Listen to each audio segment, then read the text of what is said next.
I now call this meeting of the regular meeting of the Davenport Community School District Board of Directors to order. Would everyone please rise for the Pledge of Allegiance? I pledge allegiance to the flag of the United States of America and to the republic for which it stands, one nation, under God, indivisible, with liberty and justice for all.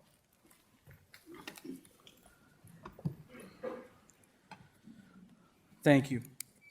Before I get started here, I wanted to take a moment of silence for the two students that lost their lives in Des Moines earlier today, as well as I hope everyone is thinking about the other person that was critically injured in that incident. So if everyone please observe a moment of silence.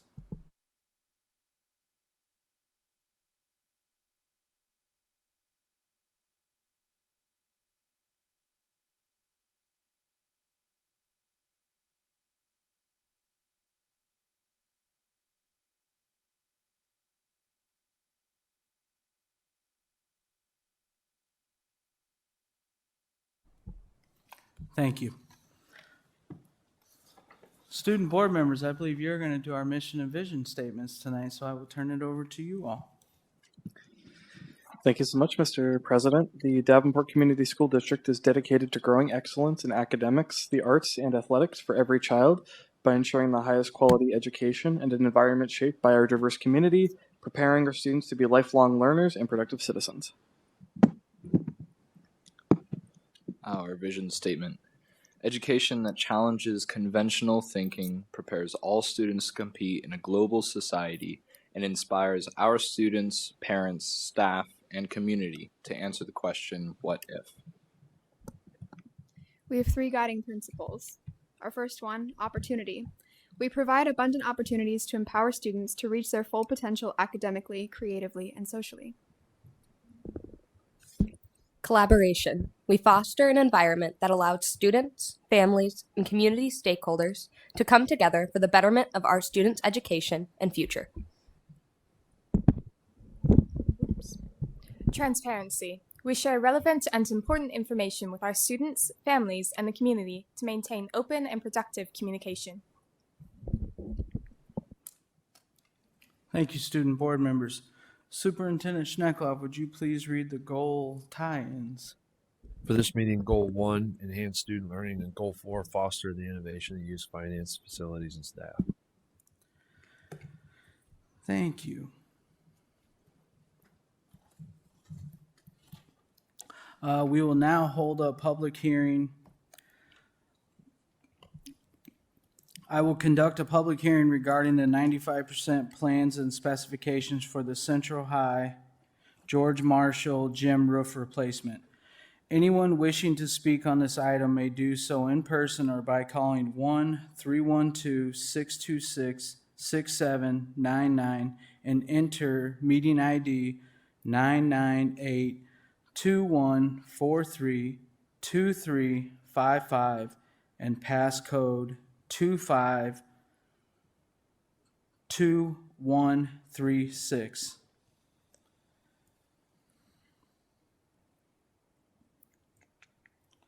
Anyone wishing to speak, please come and state your name and address for the record.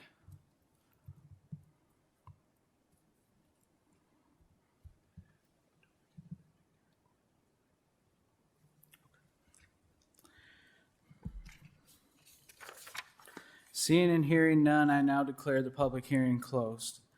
May I have a motion?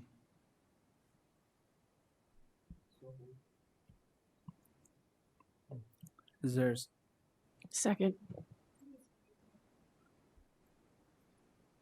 I don't think you got it in. It's not on mine. You gotta read the motion, Bruce. Director Potts.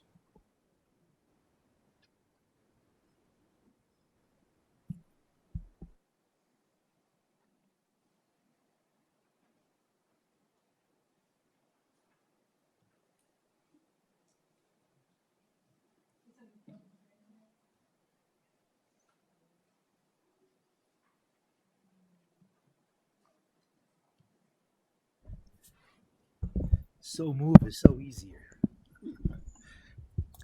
I move the board approve the plans and specifications for the Central High School George Marshall gym roof roof replacement project as shown in the 95% plans and specifications.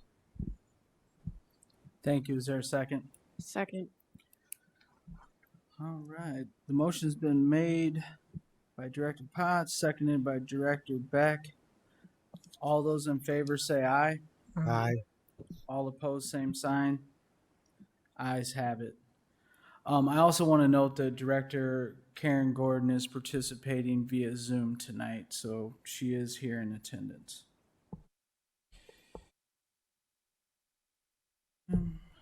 We'll move on to recognitions. Fine arts recognition. I will turn it over to the superintendent. Tonight, we have here Mr. Steve Schwegler is going to walk us through our celebration that we have for our fine arts tonight. We're incredibly proud of the things that our students accomplish. And if you look at this full room with our kids in it, I'm very excited to hear and see all the wonderful things that our students accomplish throughout the course of the first semester. And this is one of our favorite things, to sit here and hear about the awesome things that our students and staff can accomplish. And so, Mr. Schwegler, if you would take it over, thank you very much. And thank you for coming and being with us tonight. This is absolute treat for us to brag about all the wonderful things that are going on in our district. So thank you for being here, for everybody for being here, and Mr. Schwegler, thank you so much for putting this together. Thank you. Well, thank you for this opportunity, and we'll get right to it because I've been put on kind of a time limit.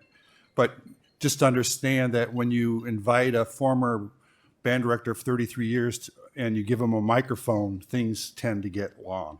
And then plus I'm going to have Mr. Wilg up here, and he's also a band director and used to talking into a microphone as well. So we'll get right started, and we're here to celebrate our fine arts students and staff in theater, visual arts, and music. And I'd like to recognize and call to the podium our theater director from North High School, Leslie LaCourte.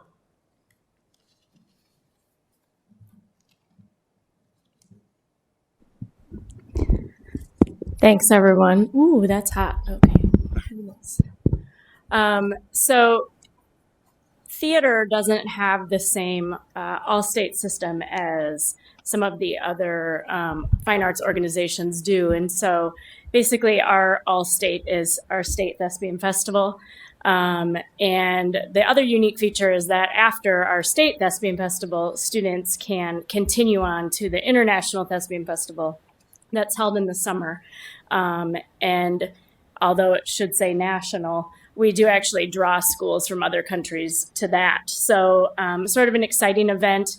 We're basically the screeners at the Iowa Festival for all students in several areas, pretty much any area of theater that the students want to compete in, they can. They can prepare their own pieces, or you'll hear later from Central brought a one-act piece. So there's a lot of different opportunities for different number of students, musical, non-musical, whether they're performers or backstage or designers. All of those things are available at our State Thespian Festival. So obviously, as the slide says, it is an educational theater program. And the students come in, prepare their entries, and they get feedback on a standards-based rubric. And then after they get that, they also find out if they've placed. So they now call these the Thespies. We used to call them individual events, but Thespies happen in 9 different categories. And mostly students choose the piece that they want to work on. It's sort of the only time all year where they get full choice. And then the highest honor is to get a superior rating. And you could also get sort of, in music world, we say best of center, right? You can get an overall best, and those are the things that make you eligible for international in the summer. So for Davenport North this year, we had your own Vivian Bondi, took first in stage management and therefore can move on to international festival. And so we were pretty excited about that. I'm one of the co-directors of festival, so I'm always proud of all the Davenport kids. It's pretty exciting to hear our Davenport schools throughout festival. and they get a little bit famous for the weekend, so that's kind of fun too. But Vivian, do you want to stand up and be recognized?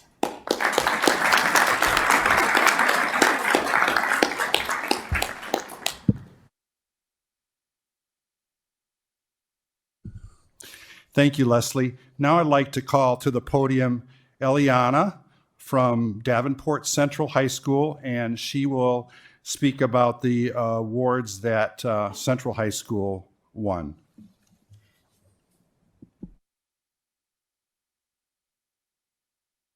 Good evening.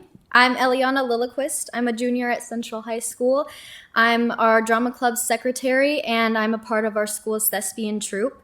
This year, our troupe took a studio performance directed by myself, and we were awarded Chapter Select in the Studio Theater category, and were selected to perform at internationals this June in Indianapolis.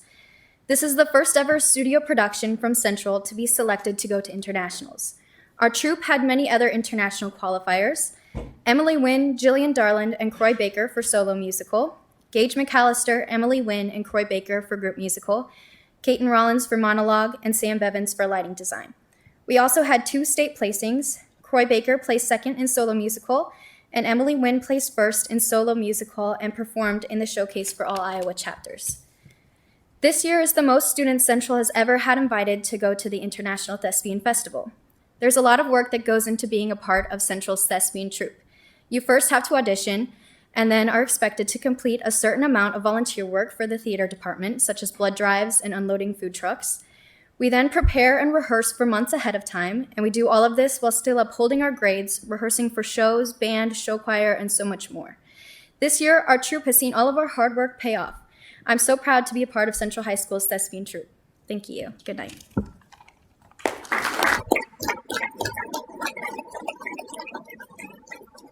And Eliana's mom is here too, supporting her, so I'd like them both to stand and get our applause.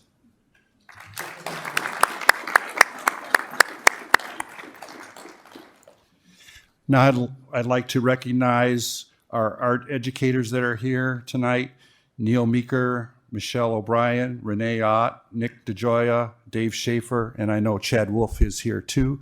And then I'd like to call Dave Schaefer to the podium.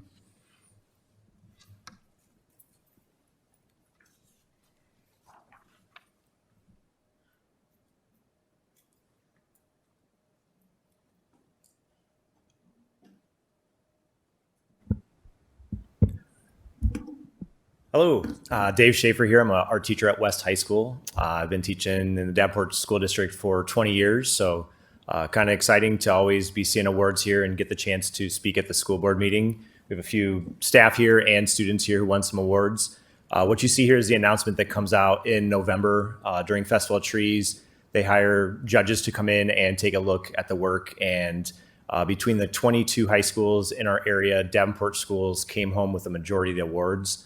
So there, as you look up here, there are 17 awards, and we came home with 9 of those awards. So a huge honor that the 3, Davenport West, Davenport Central, and Davenport North came home with major awards. So we'll take a look at those awards and hopefully recognize those students here.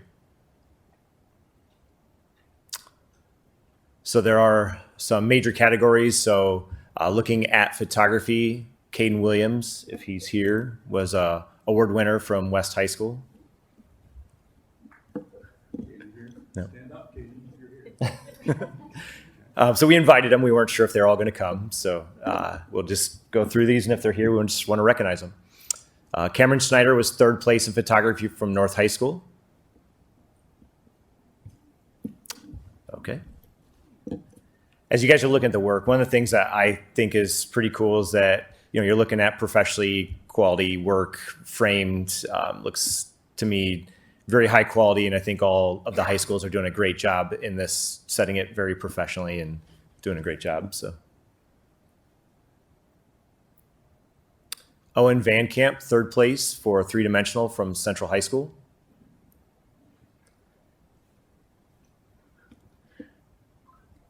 Kalina Torres, 2nd place in painting from West High School, and her grandma is here, so maybe grandma can stand and be recognized. All right. So when you guys are looking at these, there's different categories for each artwork to be applied in. We're starting to draw even digitally on tablets. So this one was actually drawn on a tablet and then printed. So Destiny Dixon from Central High School.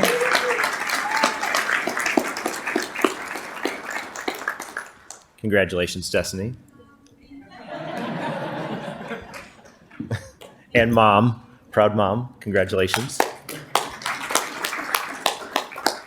Abby Young, second place in photography from West High School.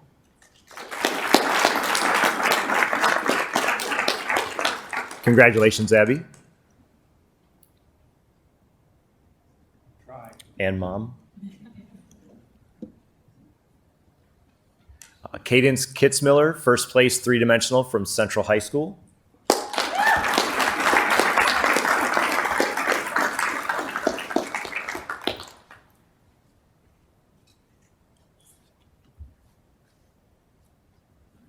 Laurel Hines, first place painting at Central High School.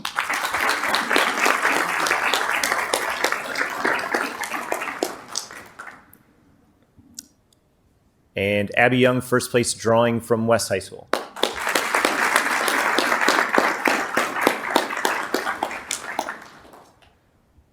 We were asked to have the first place award winners get the opportunity to say a few words if they would like to. If they're willing to come up, we'd love to hear what they have to say about their experience being in a show and what it means to get a first place award at a major competition like this. So if they want to come up and speak, they can come join me.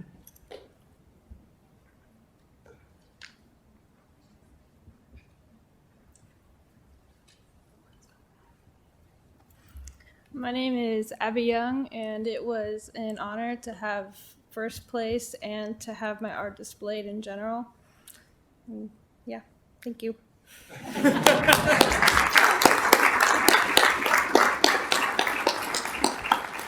We're art teachers. We don't like to speak much. We like to create with our hands. So, yeah. So one thing that was also mentioned about Allstate. Unfortunately, Allstate collapsed for art this year and was not going to happen up until a couple weeks ago. We got enough teachers back on board.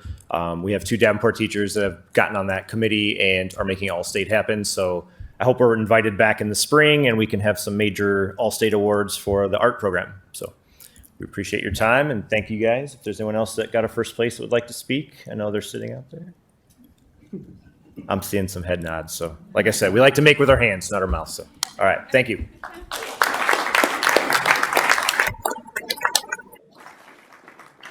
Thank you, Dave, students and parents. Next, we go to music. My mouse will work. There we go. And congratulations to the 24 students and their directors selected to the 2023 Southeast Iowa String Teachers Association Honor Orchestra. And this, I like to show this slide just to show the participation and the number of students involved in these different honor groups. Next is the Southeast Iowa Band Association Honor Bands, SEBA. This festival is sponsored by the Southeast Iowa Band Association and is a one-day event, and it was held at the University of Iowa School of Music just past Saturday.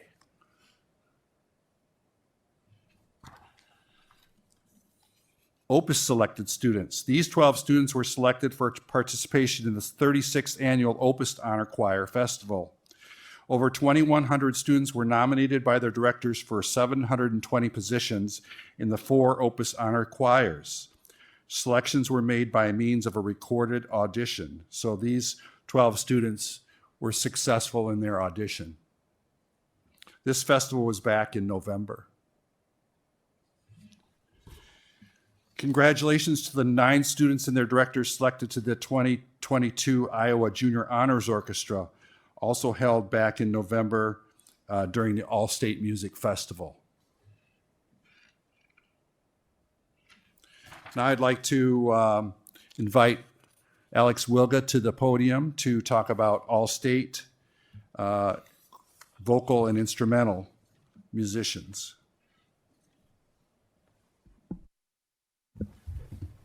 Good evening. I got asked to do this about 529. So here we go. All-state at the high school level is a very intense process. Only about 3% of the students that audition across the state of Iowa get selected to one of the all-state organizations. It is wonderful. We have such great participation from all three high schools in band, orchestra, and choir. In front of you, you see our vocal all-staters from Central, West, and North. And up there, we have 2 3-year senior all-staters. And we've got Gage McAllister here with us. Hi, Gage. A 3-year all-state vocalist. And Croy Baker.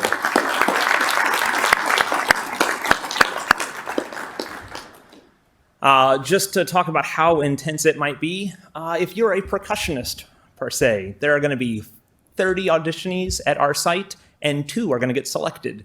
And that's one of the better probabilities out of the all-state selection process.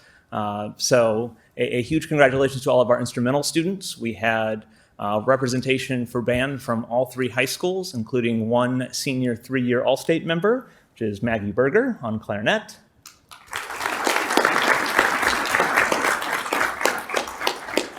And we're so proud of these kids. The work is put in June, July, August, September for this. And once again, our senior 3-year all-staters are up there. Next, you're going to see a good group of senior 4-year all-state members, but this is the class that their first all-state was the one that was cut short by the pandemic. And now we move on. Maggie, do you want to talk now, or do you want to talk later? Maggie will talk later.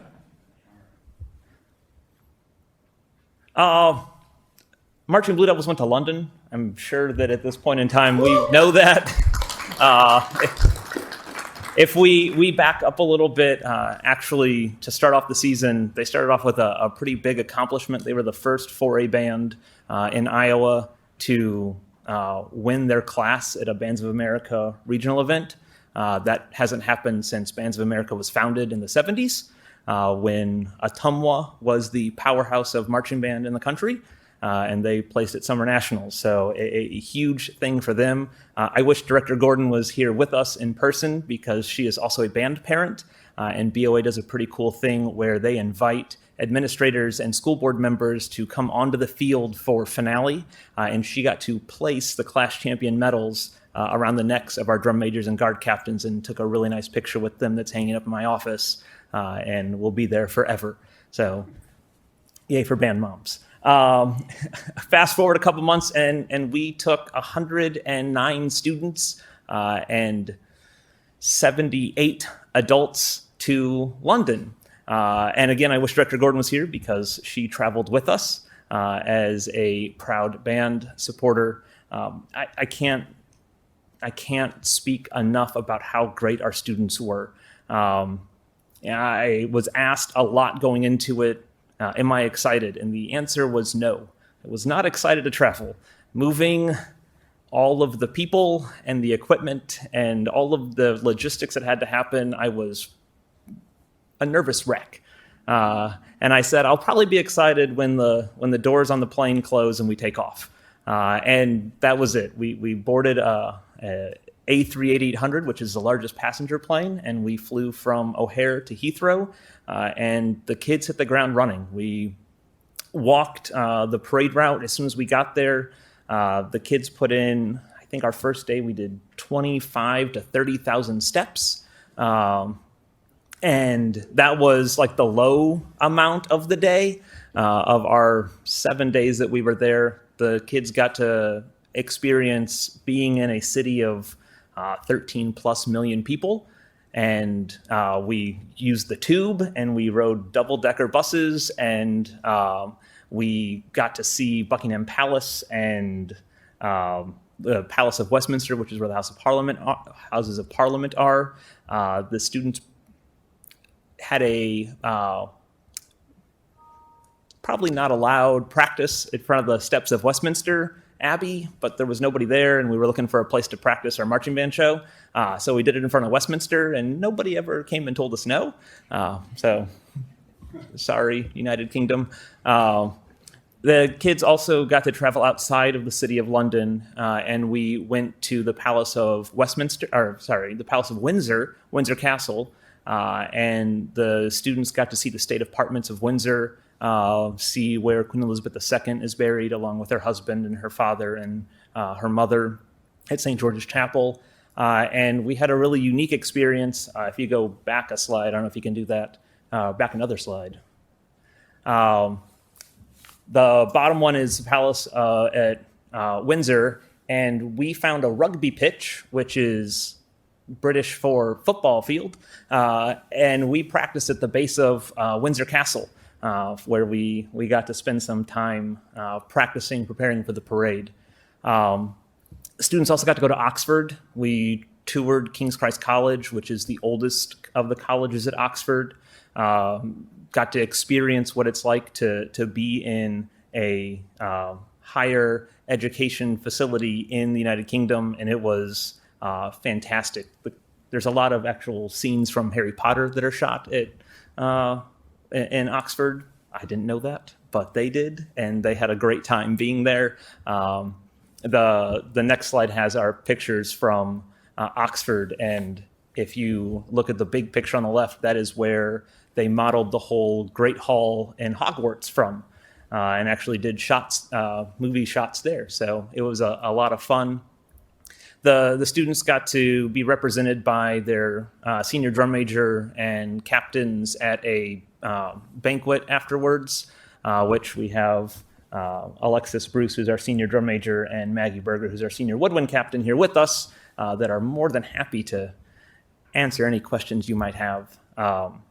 I can't say thank you enough to everybody for all of their support. It has taken about 2.5 years to make this happen, and it was an amazing experience, getting our kids to experience a culture that is different than theirs, be immersed in a major city, and be fantastic representatives of our district are things that I will never, ever forget. We got to do 2 performances, the parade being one of them, and then we did a concert performance. The parade, there was about 1.3 million people on the streets of London. That's not bad for the charity, parade. is it? I know who And it's already been watched by 330 million households. Haven't seen them all yet, so That's you have So to wait until the end. before there's some you- positive You exposure, would qualify as and a this judge, is though. our finale performance as we went into Whitehall, which is right by 10 Downing Street, where the Prime Minister lives. You can indeed. There's the Davenport band. I think they're getting up to the finale arena now. They're getting pretty close. Indeed In they fact, are. they are coming into the arena as I speak. From Davenport, Iowa, one of the United States' oldest band programs, the Blue Devils. And you know what they say? They say, welcome to the Bics in the Quad Cities. We did not write a script for the announcers. I take no blame for what she says The next. Davenport Blues. So they say, welcome to the Bics. You know I love a good jazz reference. My dad would be brilliant proud. trumpeters in the whole world. I would Indeed, think, and the Quad Cities My dad's represented. favorite too. Really? He was. Well, the Quad Cities are Davenport, Bettendorf, Rock Island, and Moline, representing 3 states, and where they all meet up. Let's listen to them.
So there you go.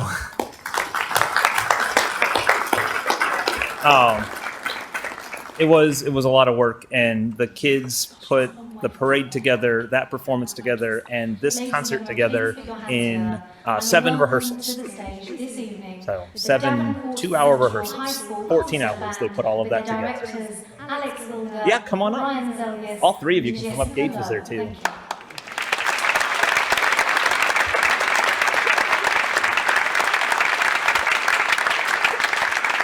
And this performance is in Cadogan Hall, which is the home of the Royal Philharmonic Orchestra. Just a cool thing for us. We got to play where the Royal Philharmonic Orchestra plays this time, and in March we get to play where the Chicago Symphony Orchestra plays, as we were invited to perform at the Granger Concert Band Festival. All right, and these are 3 fantastic students that are way better at this than I am. All yours.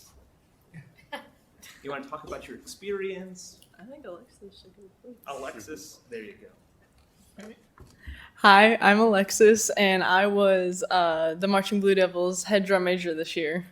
First off, this season was just incredible. We improved so much, and I think just like throughout the entire season, we just became more of a family and we grew a lot.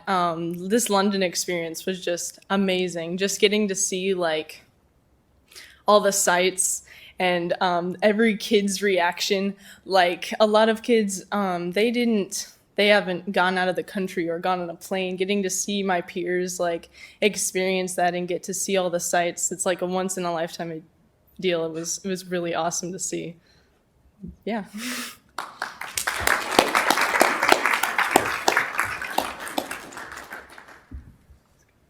Hi, my name is Gage McAllister. I was the percussion captain for the Davenport Central High School Marching Band this year, and London was also a great experience for me. It was especially fun getting to, in our marching band season, perform in the front ensemble and then get to perform in the battery for our parade route and then perform a concert in London, which is something I don't think a lot of us get to say, so I really appreciate the opportunity.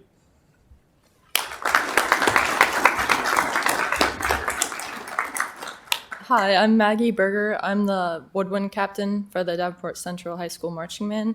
I just think the coolest part of the trip was I was with some people in band who I don't get to see in usual concert band settings because all of us were just combined in one group. And I think it was so cool to be able to play such challenging music and be able to march with them in such a foreign city. I just think it was a really cool experience to be with everyone.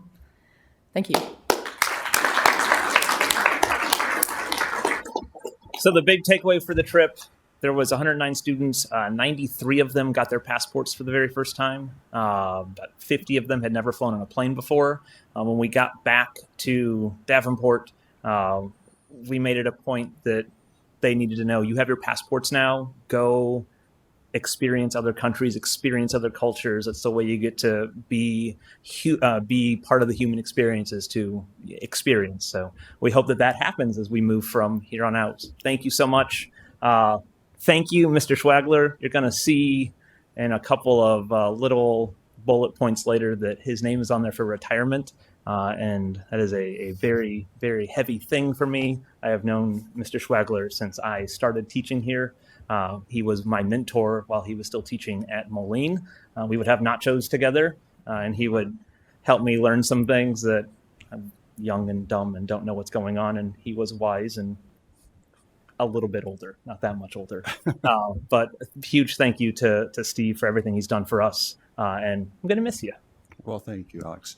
And thank you, students and Alex and parents, for your support of the fine arts. Thank you. This concludes our presentation.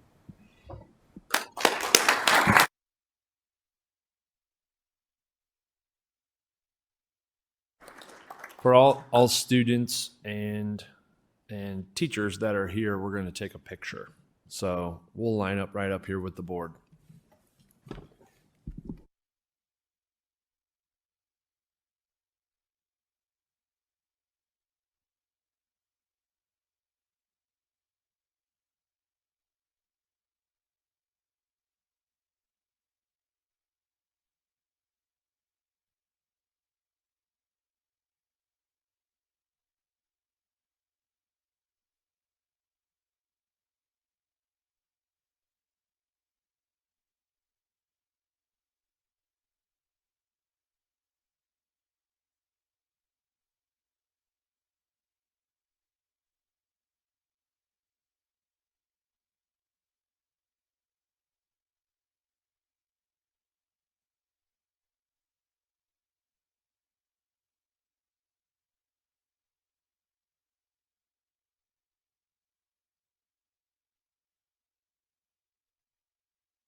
Our next presentation.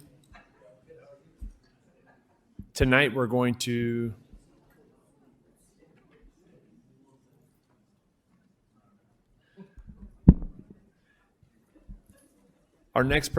we are going to do our financial audit. And so if we could have our Lisa and Kevin come on up, and we'll do our audit.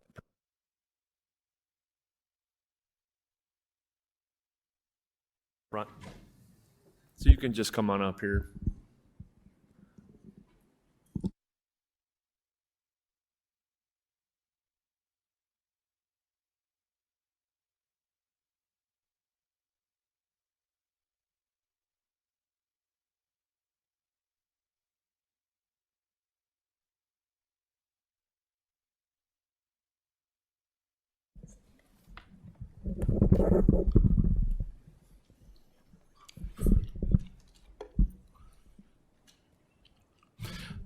Sarah Bonsack is with Lisa Cruz and I to give you an overview of the audit that was completed this past year for fiscal year 22. She's going to hit on some highlights and go through it with us. If you have questions, it's a good time to ask. We'll 2 weeks from today, we'll do a formal approval of the audit.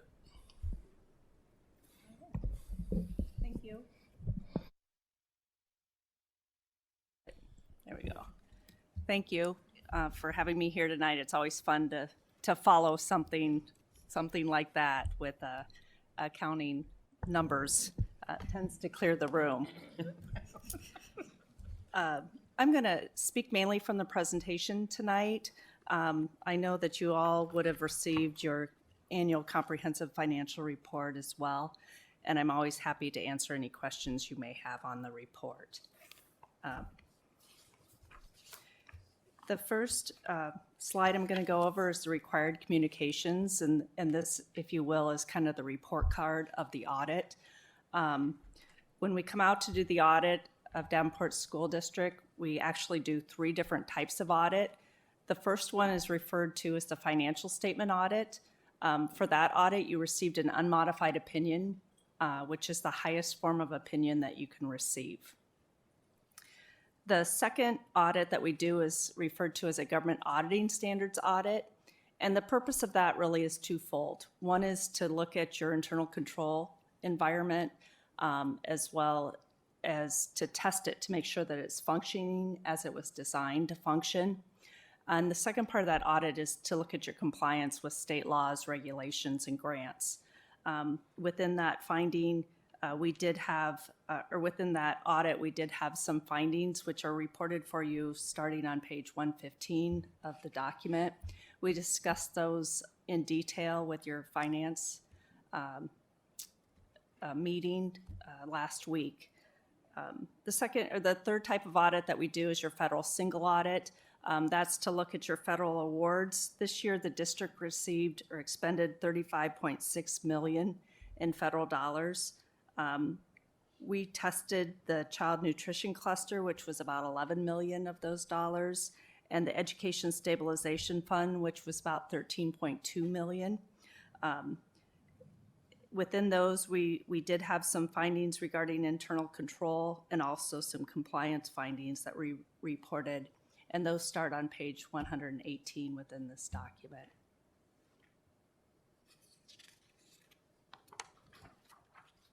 The next couple slides are a high-level look at your revenues for the district. This year, the district had $234.3 million of revenues compared to $225 million of revenues in the previous year.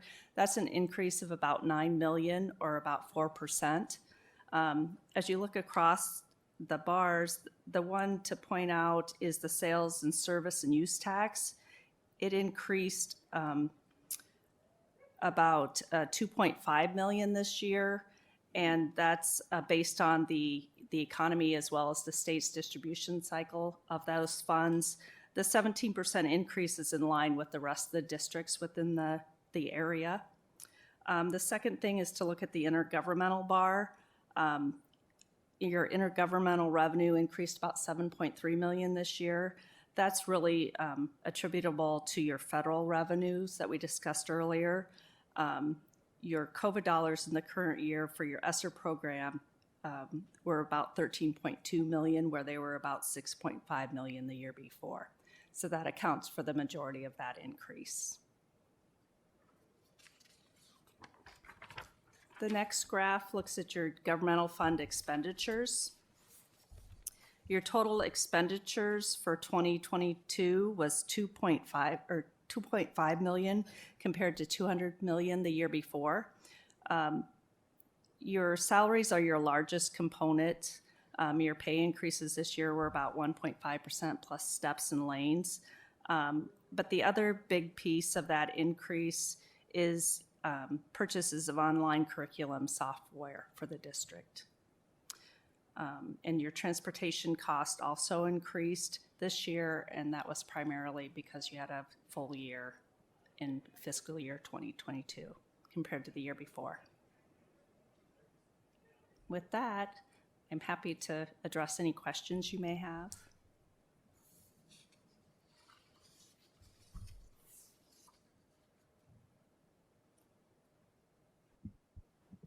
Director Poston. Sarah, I'll ask you the same question I asked you at the Finance Committee meeting. Which one of these items would be the most pressing for us to take care of first? Your staff is currently working on the findings that were reported this year. The one that was most pressing was in regard to revenues that are received within the district and the depositing of those revenues and the timeliness of it, I should say. And Kevin assured me that that was going to be taken care of. Absolutely, putting that in place as we speak.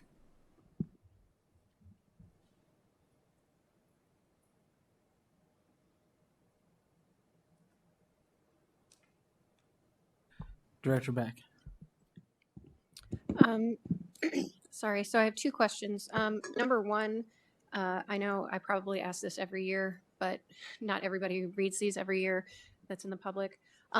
When we read these, we get these findings at the end, significant finding or question costs or something like, and things like that. How serious are those kinds of things? Are those typical in a healthy district, or are these things that we should be of,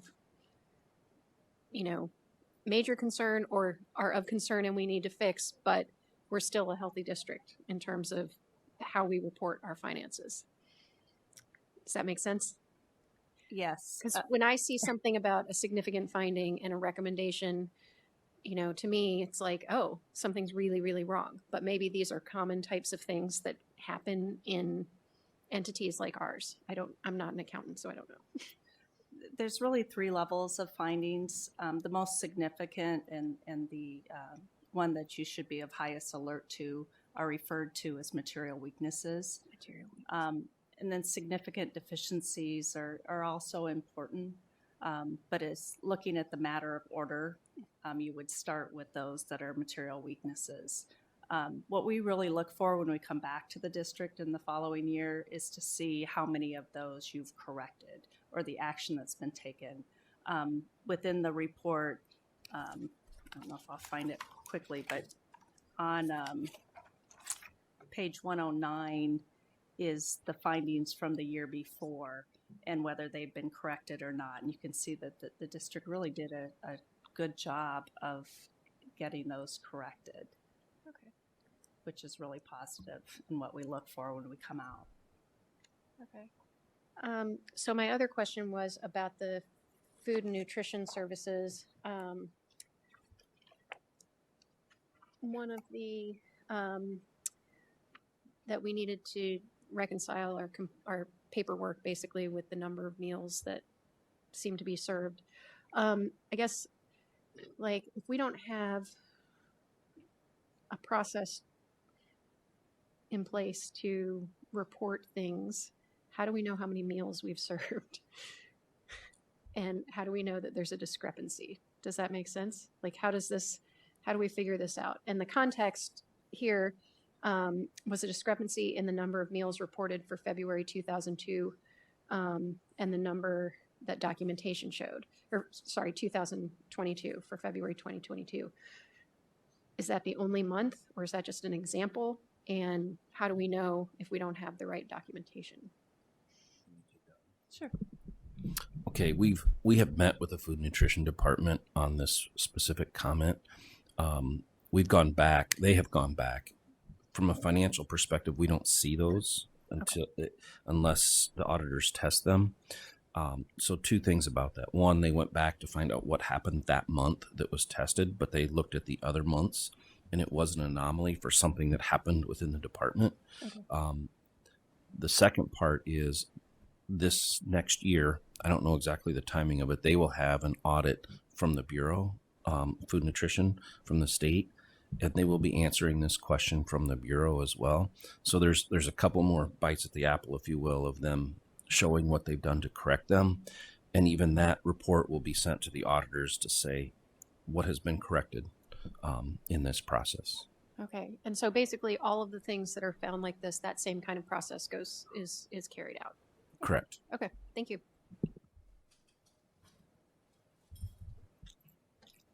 Director Poston. So, Kevin, one item talks about not in compliance with Title I requirements, and it talks about not having a centralized grant manager. Don't we have a grant manager? Yes, we do. Okay, so it also says that this is a repeat finding. So how are we out of compliance? And I guess is what I'm trying to find it. That's on page 122.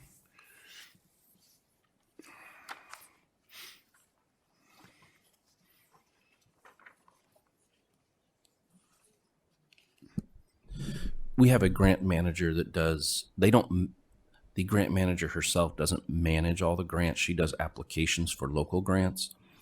This is something that isn't a fiscal finding. It's something that we have to assure for testing. So it's not is that one? I want to make sure. Yeah. So it's having the right policies and procedures in place for testing. Okay.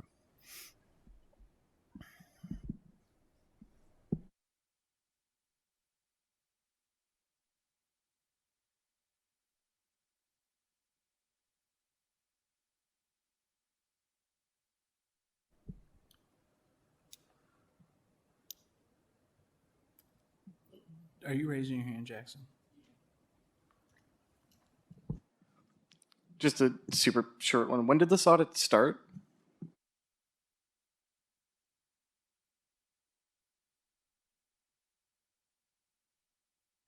So this audit covers the time period of July 1st of 2021 to June 30 of 2022. The auditors come into our office sometime early spring of 2022, and they spend about a week or so testing, and then they will periodically email us asking for information on things that they're testing, and they'll come back about it for about a week or so in the fall. Sweet. Thank you. They move in, Jackson. It's pretty slick. They have two monitors. They carry them in. They set them down, and they move in. I mean, it's the only way you can do it, right?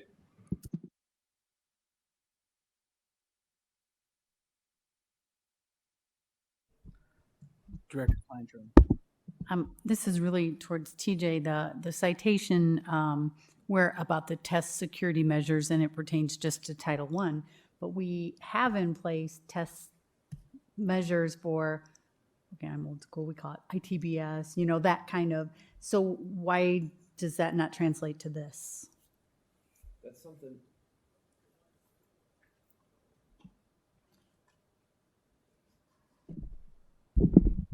That's something that we're going to have to write down and follow back up on, because is it the actual testing procedures of Iowa assessment, things of that nature for Title I buildings only?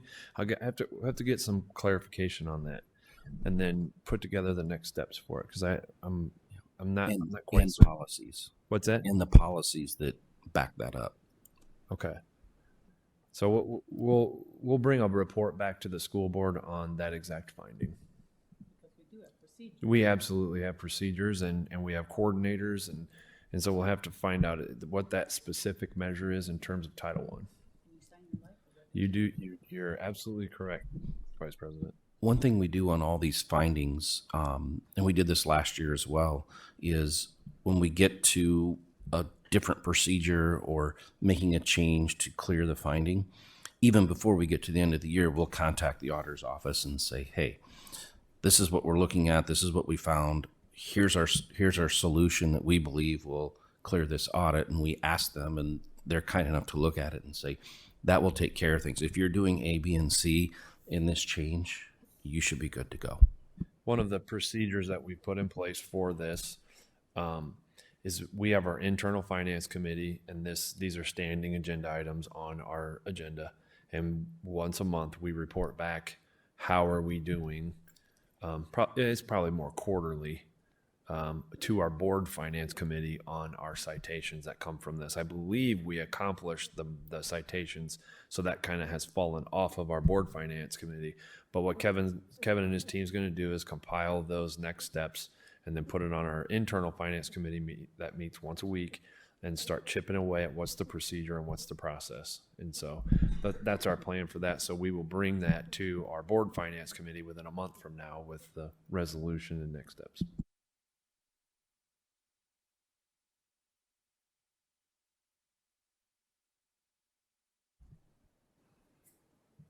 Anyone else?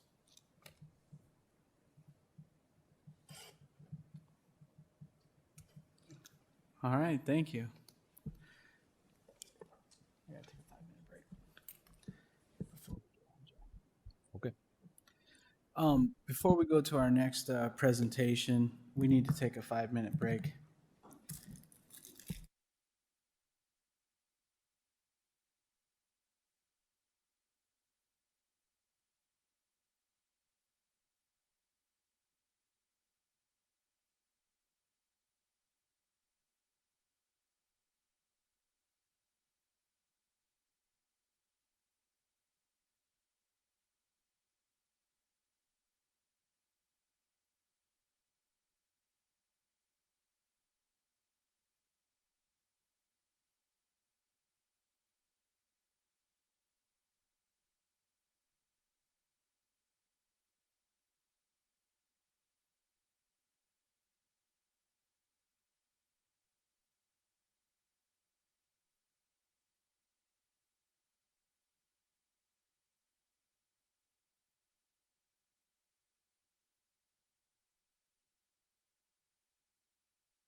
All right, I apologize for the delay. We will get on with the last presentation from IJAG. I'll turn it over to Superintendent. Thank you. As the previous presentations, Davenport's heading in the right direction with our financials, but also the wonderful programs in our district are what kind of separate.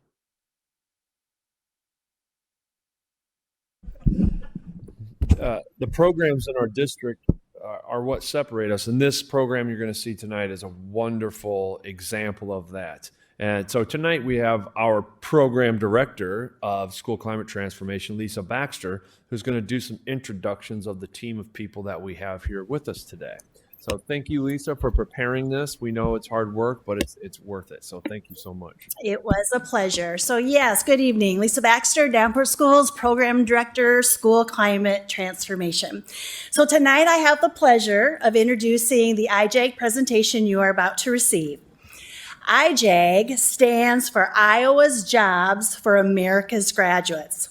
Iowa is one of 37 states affiliated with the National Job for America's Graduates program, which is recognized by the National Dropout Prevention Center as a model program. IJAG is a nonprofit organization that partners with many schools across our state to help students create a bridge between school and the world of work. Tonight, our guests will tell you more about the program, which is active in all 4 of our high schools. They will highlight IJAG's teaching model, share some program data and success rates, and you will meet 2 students who are participating in IJAG. So without further ado, it is my pleasure to introduce to you Yen Dao, who is the program manager for Davenport's IJAG program, and she will kick off this presentation.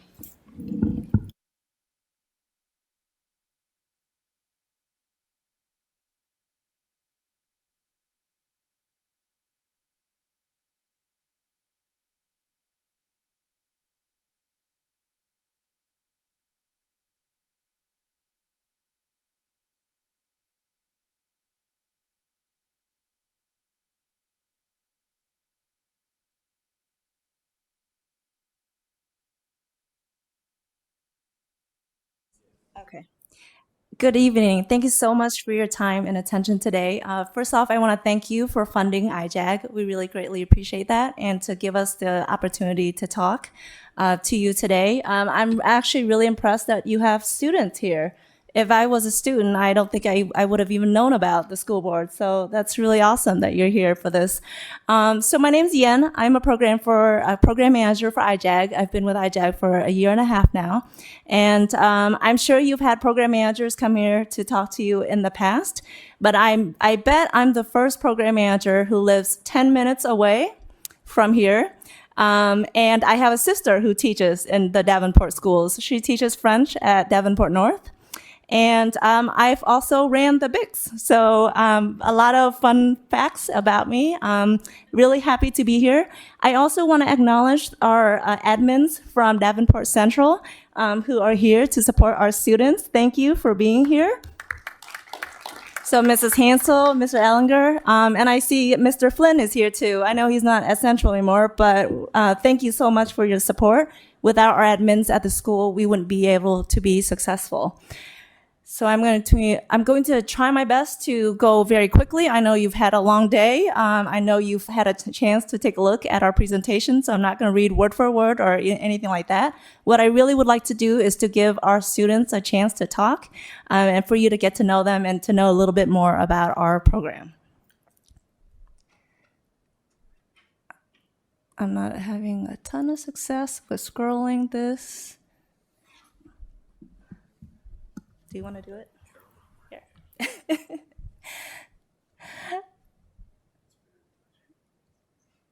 All right, so this is a little bit about our IJAG model. And really, if you don't know IJAG very well, our focus is getting students to graduate. A lot of what we teach is on the essential constructs. There are 7 listed there. And we bring students opportunities to take a look at employers' jobs, careers. So sometimes we have employers coming into the classroom. Sometimes they go do factory tours. They do campus tours. But essentially, our goal is to get them to get to know about their options and also to get connected to the various individuals through mentoring work, through networking, to do worksite tours, etc. And hopefully at the end of the day to get them jobs, to graduate, get them jobs and out into the workforce.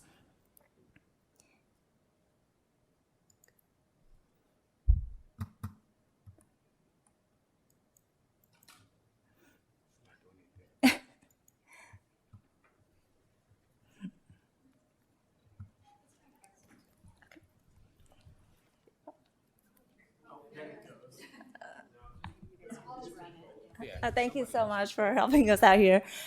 So you're probably wondering, well, how do students get into IJAG? So typically we work with the schools to identify students who need, want, and benefit from being in IJAG. Pretty much anybody would benefit from being in IJAG, but the ones who really benefit and who really need to be taking our classes are students who want to be in our classes. They benefit the most because we teach IJAG differently. We teach through project-based learning. So they're doing a lot of group work. They're doing a lot of presentations. They're going on lots of field trips. And if you don't want to do that, it's not going to be a good time. So we really want students who need, want, and benefit. And those are the students we want in IJAG.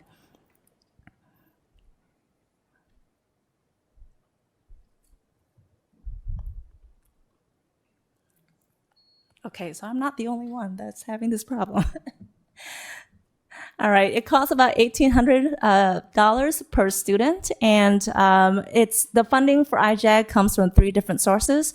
We've got 1/3 comes from the district. Students who need, want, and benefit, and those are the students we want in IJAG.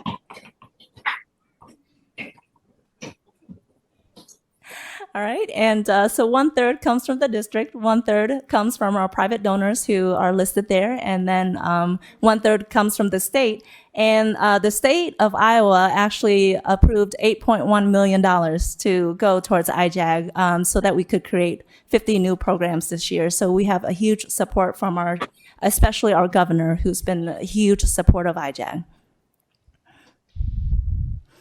In Davenport, we have many different programs. We've got 2 in Davenport Central, 9-10 and 11-12 programs. The teacher for Davenport Central 9-10 is Ms. Jamie Hester.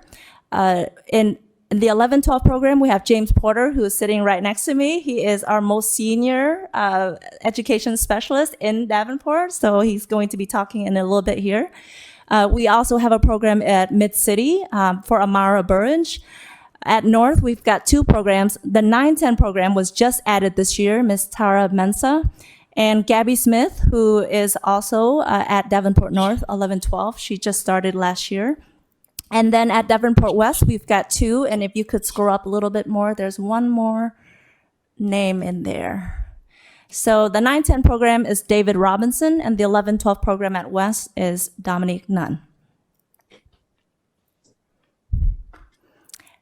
Here are some of the data for our 2022-2023 school year. We typically have 40 to 50 students per program. About 55% are males and 44% are females. Not surprisingly, we've got 2 male students here talking for us. That's the racial background, demographic breakdown for our IJAG students. Currently, we're serving 193 students. You're probably wondering, why is the number so low? That's because in Davenport, we're on a 4x4 block system. So that was just for the first semester. So by the end of the second semester, you'll see that number double. So we get new students coming in the second semester, and about 69% of our students qualify, or at least they let us know that they qualify for free and reduced lunch. Here are our graduation rates, our positive outcome rates, our post-secondary rate, and employment rate. And I'm sure you're wondering why these numbers are not as good as the 98% for most of IJAG. Some of that has to do with the pandemic. We saw a lot of our students greatly affected by the pandemic. You'll see that a lot of students, like last year, we had a lot of issues with individuals not wanting to work. Well, our students didn't want to work either, so that affected our employment rate. We had a lot of attendance issues, with the pandemic, and so that affected our attendance and grades as well. So our numbers weren't as good this past year as it has been in the past, but I know we're in a rebounding year, and it's going to look a lot better. What I'm very impressed by is our numbers at Mid-City. I definitely see a positive growth at Mid-City, and Davenport Mid-City is one of, I think, 5 alternative education schools in the state for IJAG, and it's one of the highest performing schools in the state, so we're really proud of Davenport Mid-City.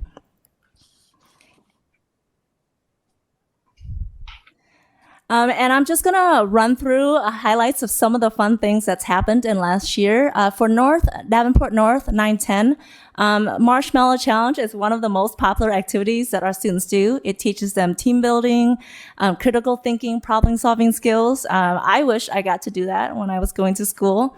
They also attended the Leadership Development Conference. All IJAG programs participate in the Leadership Development Conference. This year it was held in Coralville, Iowa, and our Davenport North team took 3rd place in the state for that, so we're really proud of them for doing that. For Davenport North 11-12, they were all over this year. They did community service with Living Lands and Water. They had the Iowa Works come in to show our students some virtual reality stuff. And they took a field trip to the University of Iowa to do a college visit. So we were really excited to see all the things they were doing this year. And the 9, 10, and 11, 12 programs, TJ is actually in this presentation. So this is something that we have been working a long time with the city of Davenport to address. One of the biggest issues is, why are we not getting students to work for the city of Davenport? And one of the biggest issues is transportation. So a group of people came together, the NAACP transportation director, a couple of our IJAG specialists came together and said, well, the problem is transportation. Our students don't have a way to get to and from school and work, et cetera. So we teamed up with them. Both of our specialists, David Robinson and Dominique Nunn, held sessions at the school library to teach students job-related skills, not just IJAG students, any student who wanted to know about job employability skills.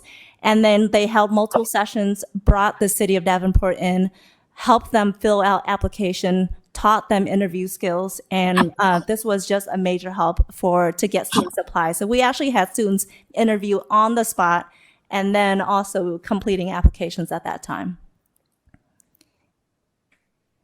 In addition to that, they also took students to different places. They participated in the Minority Conference Career Fair at St. Ambrose University, and they also gave back to the community by planning a field day at Wilson Elementary. And here at Mid-City, I talk about my excitement about Mid-City because we don't have very many alternative education programs in the state, and they're doing amazing things. They have had full participation in all of our statewide conferences, and this is very unusual for alternative schools. Typically, alternative schools have very low participation in Leadership Development Conference, Legislative Days, Career Development Conference, and they have had full participation every time now, so we're super proud of them. And then also they took a tour of John Deere. All of our Davenport programs are assigned John Deere mentors, and they come into the classroom and they were able to go and get a company tour with John Deere this past semester.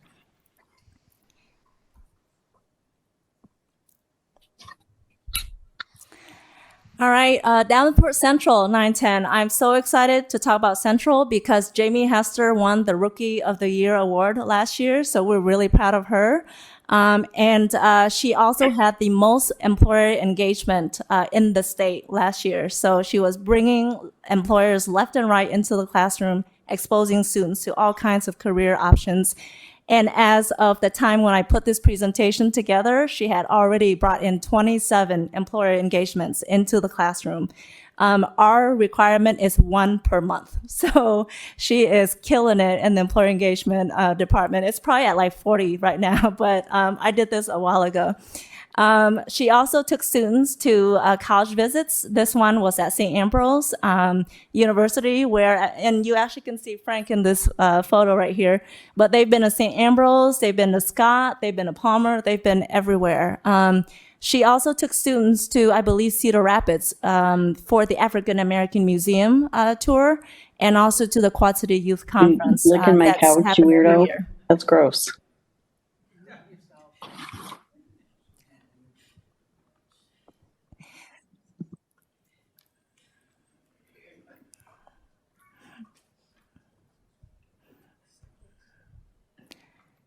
And I believe the next part is I'm going to hand it over to James Porter to end the students. Thank you. Good evening. My name is James Porter, 11th and 12th grade specialist at Davenport Central. Some of you guys I know from the past, Mr. Potts. I'd like to acknowledge Mr. Potts real quick. I used to work at Sutlow. This is my 20th year in Davenport School District. This young man hired me 20 years ago at Sutlow, so he gave me my first break. I would also like to acknowledge Nick has his family here, his grandmother and his mom, and his aunt is also here. But this is coming up on my 8th year with IJAG and 20th year in the district. I'll go through this pretty quick. The pictures that you see, those are pictures from a leadership development conference we had this year. Each school, each program, we competed against other 11th and 12th grade programs, but each school had to come up with the business plan, with the Shark Tank idea. And I'm proud to say that our Davenport Central, we took first place at the Shark Tank. As a specialist, my job is to build relationships and bring in opportunities and resources for our students. So last year at a career fair, just a meet and greet. I'm sorry. Can you guys hear me now? All right. So like I was saying, my job as a specialist is to develop relationships with employers in our community. And I like to talk about a relationship that we started last year. And I have a student that's kind of reaping the benefits. Went to a college career fair last year, politics, exchange business cards, invited a company into the classroom, Elliott Aviation. It was their first time ever been in a classroom at Central, and they were wowed by my students. Just the skills, the coming up to them, introducing themselves as soon as they entered the classroom. But after the visit, we had a conversation. How can we expand this relationship? How can we work together more? And so we sat down with Allie Vandermine here at the ASC, probably about 4 or 5 hours, just going through the state apprenticeship guidelines. And so of that meeting, we have started an airframe mechanic apprenticeship. I know it's the first in the state. We're checking to see if it's the first in the country. But Nick,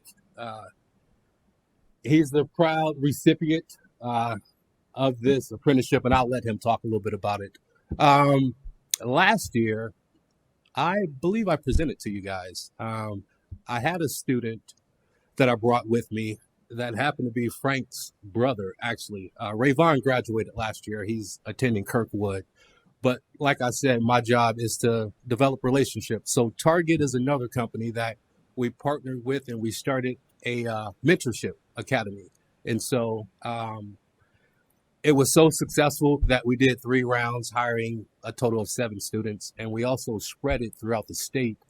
Iowa City, Coralville, Cedar Rapids, Waterloo. So IJAG communities that also have targets, their HR managers are also starting the mentorship program. And I'm happy to say that it was started here at Central.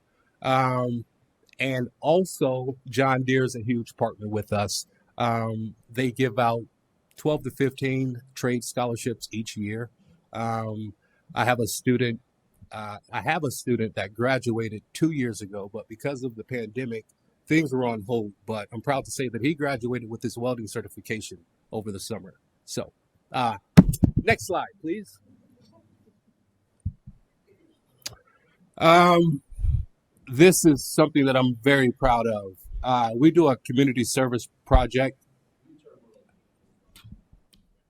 We do a community service project each year, service lane project. And we started 3 years ago with a toy drive. And so this is our third year of doing the toy drive. We partnered with 3 elementary schools, Madison, Jefferson, and Washington. And I'm proud to say that we were able to deliver toys to all the kindergarten classes at the 3 elementary schools. So, but it took the leadership from my students and also community efforts. Here is a picture. This is actually from Madison. So we did a toy drive last year. We delivered toys to Madison.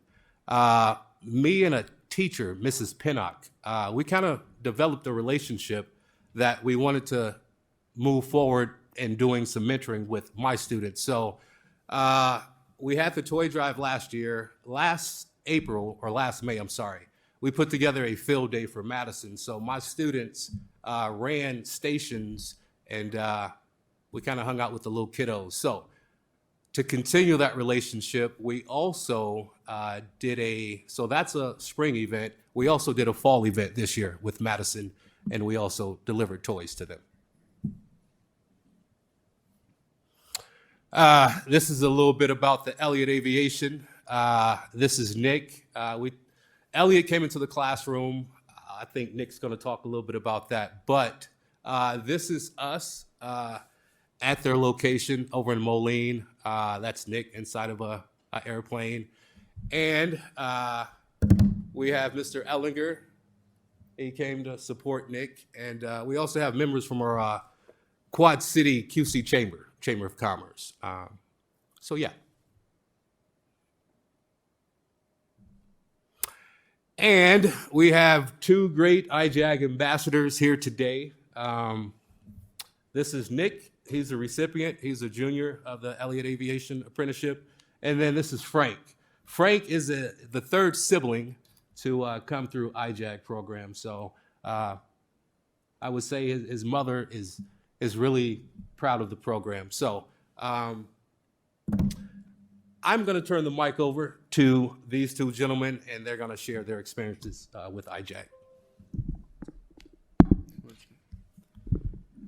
Hello, I'm Nick. Walking into IJAG my first day was a really new experience, especially coming from a smaller place and coming into IJAG and really feeling like it was a family. He made it real clear that IJAG is someplace where you're not told what to do, but you get shown every career, if that's choosing if you want to go the college route of when he gave us, when we took a field trip to colleges to see the everyday life of students that are in college and everything that's going on, to, of course, other places like trade schools. And what I got was the airframe mechanic because he had connections with people, and the students that have already graduated from IJAG came in to give me mock interviews before I had a mock interview with the Elliott Aviation people that worked there.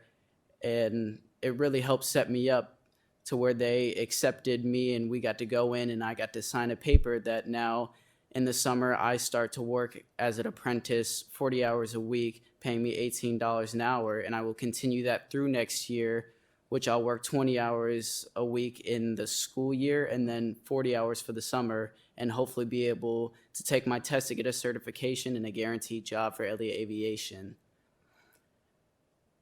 Mr. Porter's made it real big that there's paths in any career choice, and it's really easy if you just have the right connections to know that college can be the answer, trade school can be the answer. It's whatever you want to do, and he's made it real clear by taking us on field trips such as John Deere. We got to go see the Elliott place. We had people come in such as the Navy to show us about military routes and to really give us a full scope on what the real world's really like, such as writing checks and doing stuff like that to show us that the difference between going to school and being in the real world.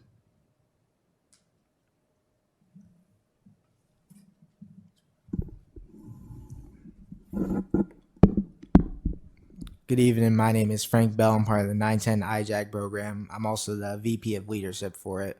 Just a little bit about me. I'm part of Blue Devil Student Leaders for Central, French Club, Special Unified Olympics, and I also coach soccer for Dad's Club. And then I'm also employed at Whitey's Ice Cream for that. IJAG did get me the job for that too. They gave me the application, helped me with interviews and everything. So my brothers, when I was in middle school, they all told me join IJAG, obviously, for everything, but they didn't really tell me what it was. They wanted me to figure it out myself. And then I realized that it's just the perfect opportunity for a student to go into college and know what they want to do with their life and after college. I like to ask a lot of people who are like going in college, who are seniors nowadays, what do you want to do? And then most of them, they just tell me the college, but then they don't want to tell me what's after that, because usually a lot of them don't really know what they want to do. And then IJAG, like that tells you they want to plan out your whole career path, not only college, what you want to do in college, any groups you want to do in college, or even after college for your career, and what groups you should join in high school to join that career.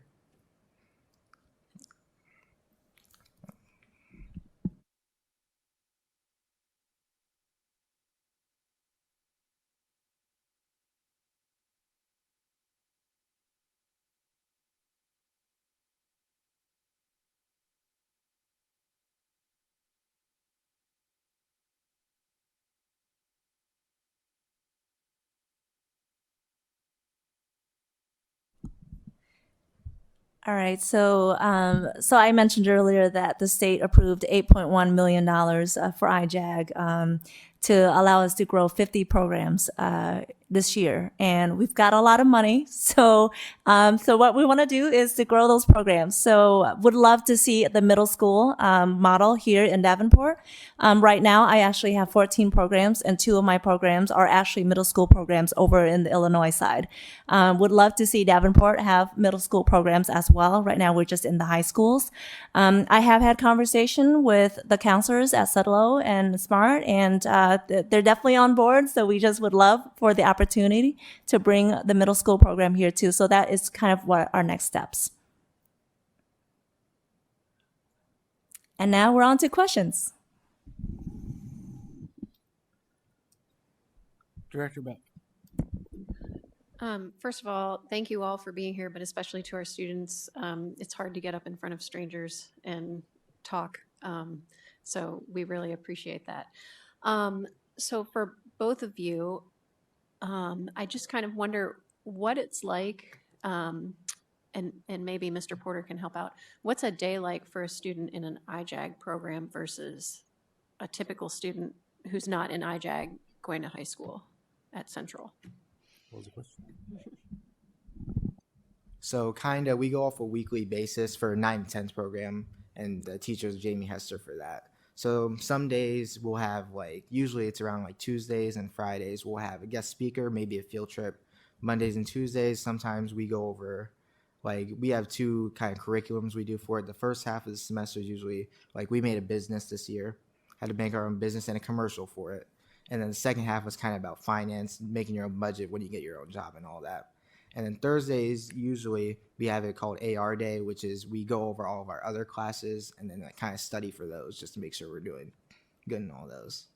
Okay, that's awesome. So they give you a chance to get help with your academics in your other classes as well. Mhm. That's awesome.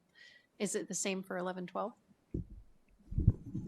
11, 12 is very similar, and the difference between going to a normal class and going to IJAG is you get hands-on experience.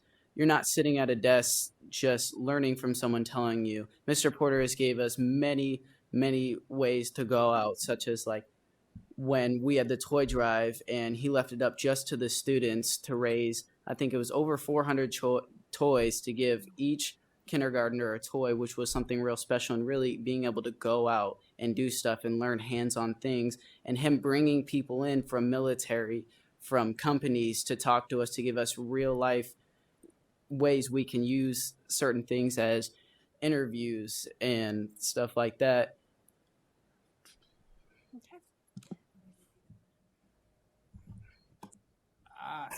I apologize. I have an ear infection. It's hard for me to hear. But you're talking about our day to day. Was that the too. question? I mean, no, they both answered very well. Okay. Yeah, sort of. Is it, I know Central, or I know we have the block system, right? So Is it 1 block, 2 blocks of the day? Yeah, IJAG is an elective class. Okay.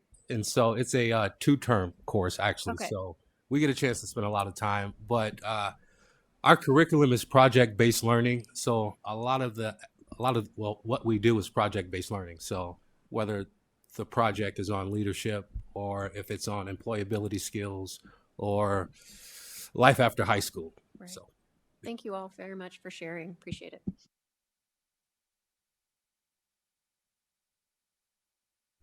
Director Hayes. Nick, could you please explain to us what an average day for you is at Elliott is like? What do you do when you're there?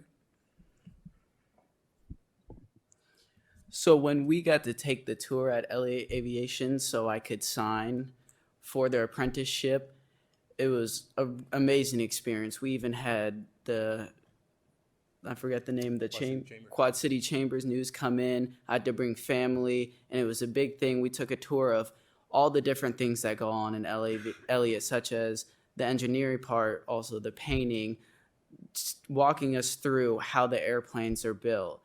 And to show us and show me what I'd be doing once I start was a really big thing, and it was really a very nice experience even going in and seeing them stitch each seat and seeing how good quality the airplanes are, and them explaining to my whole family what I possibly get to do for a very long-term career. Thank you. Director Gordon, did you have any questions? No, I don't, but thank you so much for the presentation. That was super informative and really interesting, and I'm really excited to hear about the opportunities you guys have had. So congratulations to you both. Jackson? I just said this in my student board report. I just didn't know if it'd be appropriate. It cannot be described how happy it makes me that to see the impact that this has had at Mid-City, because I went to Mid-City for a couple of years, and I know many people who went to and are currently going to Mid-City, as well as people in IJAG. And I know they've had a change in teacher recently, but the people that I know who did IJAG at Mid-City absolutely loved it. They loved the teacher, and they loved everything there. And just seeing how successful it is there, I cannot explain how happy that makes me with just how good Mid-City was when I was there. So thank you for shining a bright light on Mid-City that has been needed to be shown for a long time. Landon, did you have a question too? I just wanted to commend you students. It brings a lot of hope to this dear senior's heart to see that the people who will be top of the food chain next year and in the years to come will be. You guys are so inspiring, and I hope that you keep chasing your dreams. I also wanted to say that the idea of IJAG being a middle school sounds very exciting. Director Potts. How do students get involved in IJAG, and is there a cap on the number of students that we can handle? So what I'm hearing is 2 questions. How do they get involved? So IJAG is an elective class, and so students can sign up, but what we have is a advisory committee. And so my advisory committee is made up, I have a counselor, I have a principal, a couple teachers. So somebody who can help me identify possible students. And so there is a selection process where we actually sit down and we have a conversation to see if there's a need, a want, and a benefit. But our numbers are capped at 55, roughly, because it's so intensive with the paperwork. So special ed students have IEPs, and IJAG, they have individual development plans. So it's a lot of stuff that goes into it. And then with my 11th and 12th program, we have a follow-up period. So my seniors who graduate, they have me for another 12 months as a resource. So yes, I do. I have a student that she is in college. She went out. She tried out for a play last year. Mackenzie Brown. She actually got the lead, and so as part of my follow up, I actually went up and watched the play. So yeah. I have a question for Frank. Frank, is it true that after working at Whitey's for 3 months, your scooping arm is twice the size of your other arm? Funny that you mentioned that. They have us like do wrist exercises just to make sure everything's going good for that.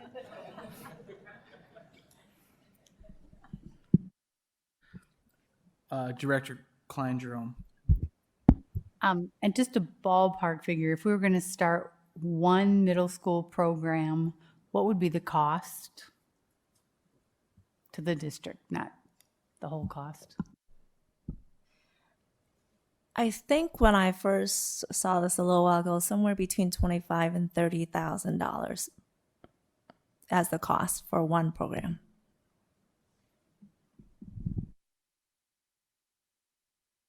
Director Beck.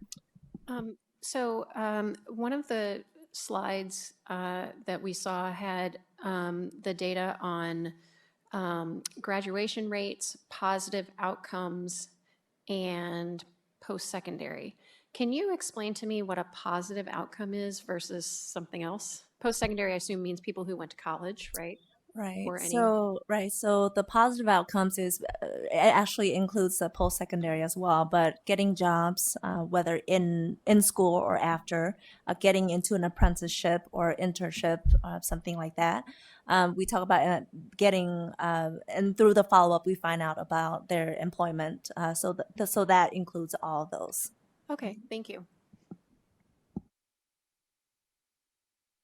I should also mention that if they were to attend part-time school, but also working, that's also considered a positive outcome. Director Poston. This question is for TJ. TJ, so are we looking into the middle school aspect?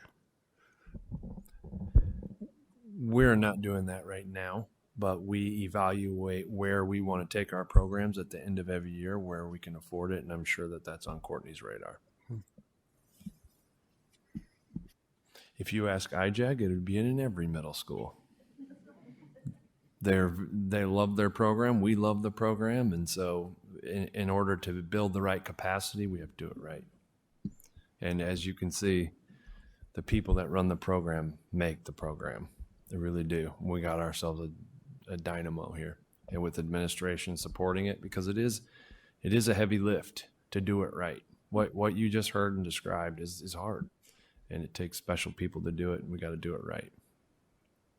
So the funding is an issue, and it's setting up, finding the right people, building the schedule. It's a pretty intensive thing to move it down. But the connections that are made, because there are different career opportunities for middle school, it looks different than what these two gentlemen here are going through. You know, you wouldn't plop a 7th grader in an airplane and get them started. So it's more career exploration at that point. And so those are the kinds of things that we would need to carefully consider in the spring. I just want to clarify the middle school model. There's a lot of emphasis on that social emotional piece, helping them with maturity, things like that. So every model is a little bit different. That's more age appropriate, depending on what model it is.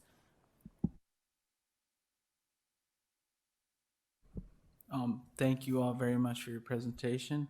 Thank you all for coming and giving us a little aspect on that. I appreciate the fact that the kids get some different opportunities. I went through the trades myself, went through an apprenticeship. Once you get that journeyman status, that's something no one can ever take away from you, just like a high school diploma. College was never a thing for me, but I grew up in a trade household, so that's all I ever knew. And it's nice to see that we have outlooks for kids on that kind of give them an idea to look what path they want to take and what works best for them, right? And I appreciate you answering Director Potts' question about the scoop-in arm. So you're our new go-to guy at Whitey's. But thank you all very, very much. Thanks to your parents for coming out and supporting you, as well as the staff and everyone else. We greatly appreciate the presentation on this and then hearing the outcomes. I'll definitely be glad to hear a follow-up on how you all are doing when you get out there and see how you like it and everything. So thank you all very, very much.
All right, student board reports. Whoever wants to start first. Here we go.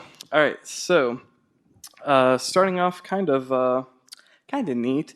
The American Scholastic Press Association held a contest, basically a competition between school newspapers and yearbooks. And West High School's Beacon Eye newspaper and the Shaheen yearbook took first place. So that's two separate competitions. So that's pretty nice. And then in our language department, we're happy to say that so far, I believe 9 students so far have earned the seal of biliteracy in Spanish, with more expected to test in both, well, it wouldn't be both, I believe Spanish, and then I know Vietnamese is another one, and I think there's one other language that we're looking to test a couple kids in. And really kind of last big piece I have, and Brenda, did you send the photo out?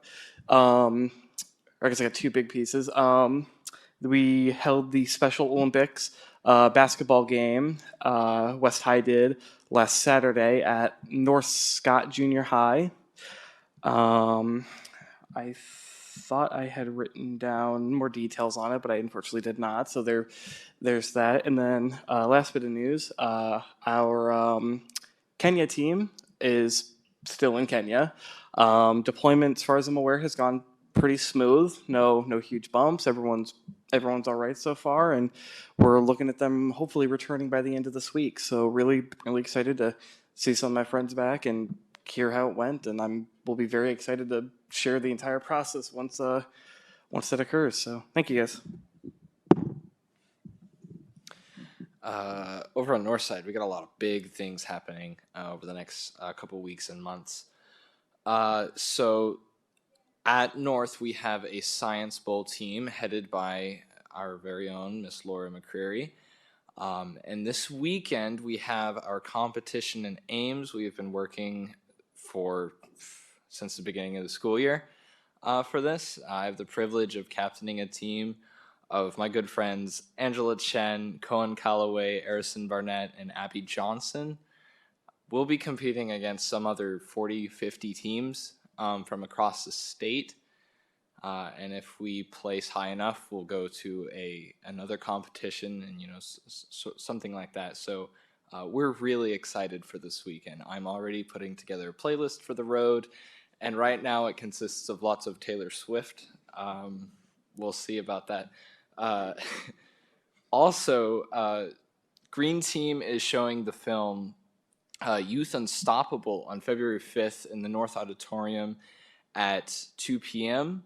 Before the film at 1:30 p.m., several environmental projects of students in our DCSD high schools will be showcased in the Odd Lobby. After the film, we will hear from our reflection speaker, Miss Scott County Brittany Costello. We are the only high school in the environmental film series put on by River Action. The others are local universities and colleges, but we're the only high school in this, and so we're really excited and pumped up about this event. I would invite any and all to come. That is February 5th, a Sunday, at 2 p.m. at the North Auditorium, and it is free. So, also, our show choir season has started. Well, our show choir season really started in the summer is when everyone started working really hard. But now it's competition season. And this weekend we have Big Dance. This weekend, January 28th at North High School, we will be hosting the Big Dance show choir competition. Groups from all over the state will be competing. And in addition, our own Center Stage Northside Establishment groups will be performing. Admissions is $15 for adults and $10 for students and senior citizens. So please come. It's a blast. I'm going to be there once I get back from Ames until probably 2 in the morning. It's going to be a blast. And finally, so in December of 2022, some difficult decisions were made, and we had to close 3 of our elementary schools. Jackson here suggested that the students of Davenport High Schools could help affected students in some way or another. I thought that was a great idea, so I'm now working with Mr.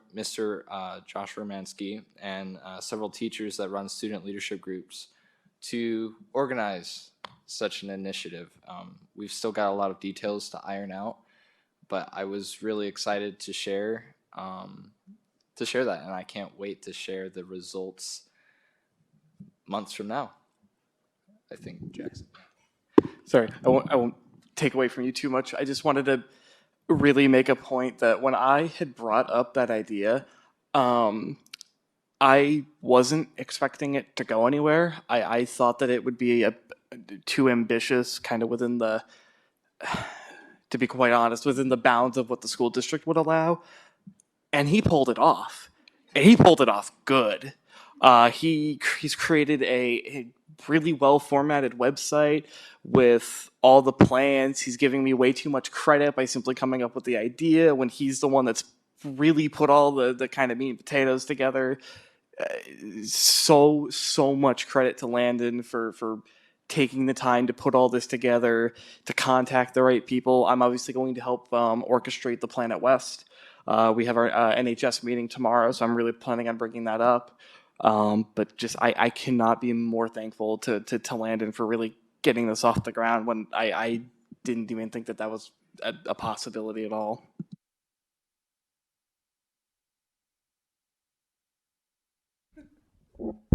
Okay, so at Central, we're keeping my presentation really short and sweet, but we wanted to give a special congratulations to junior Hannah Cousins for committing to the University of Iowa for swimming, and we were super excited for her about that.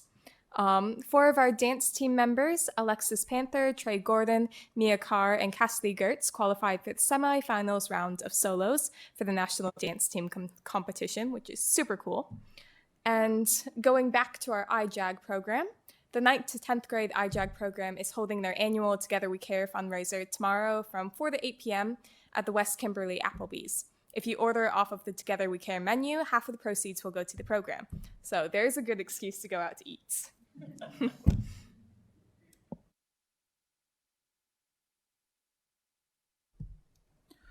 Thank you, student board members. We always appreciate your insight, and thank you all for putting together that initiative. Congrats to you all. We look forward to hearing how that goes as well. Thank you. Board reports. Are there any board reports? Director Beck? I would like to thank the principals at Buchanan, Harrison, and Truman, Principal Ivory, Principal Green, and Principal Willis for allowing me to tour. It's been a couple weeks at this point, but Superintendent Schneckloth took me on sort of a walkthrough of those buildings and also took a look around some of the new walking routes that students will take when Buchanan is closed. So it was a good tour of the city, of that part of the city. And then I also wanted to ask anyone who is watching to, at some point this evening, send an email to your Iowa State legislators asking them to vote no on vouchers so that we can continue to hear about all of the awesome things that our public schools are doing.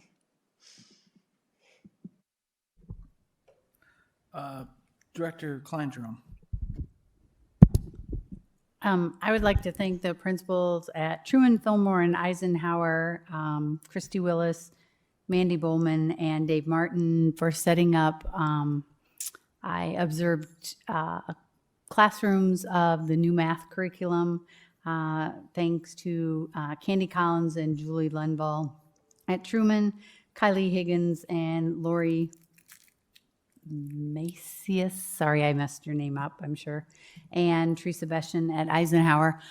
It was nice to see this new curriculum that the district is adopting in action and hear actually from people who are implementing it how it's going. So thank you.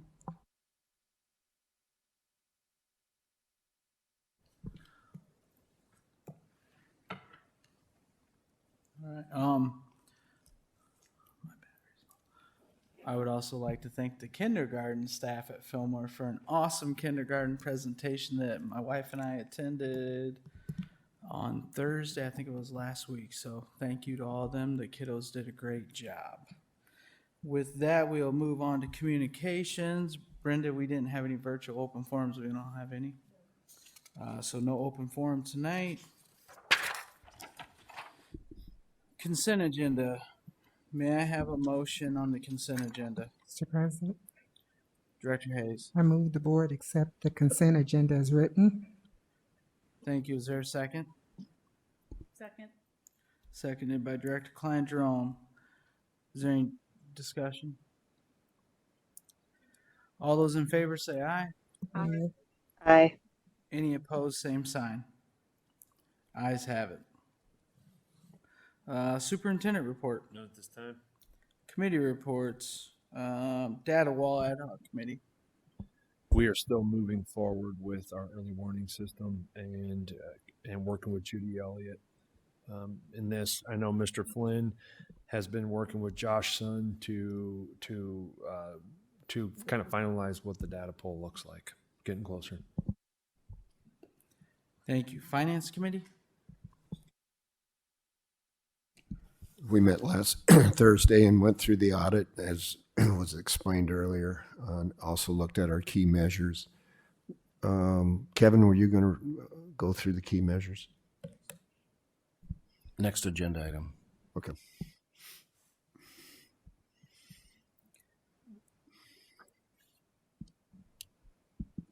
Legislative advocacy, pretty much the same thing like Director Beck said earlier, for everyone to call your local elected legislators and talk to them about the school savings accounts or vouchers or however you want to word it. And then on the 14th, the 14th of February, we will be going up to the ISB Day on the Hill. And on the 20th, on President's Day, we'll be working on the get on the bus trip for the students.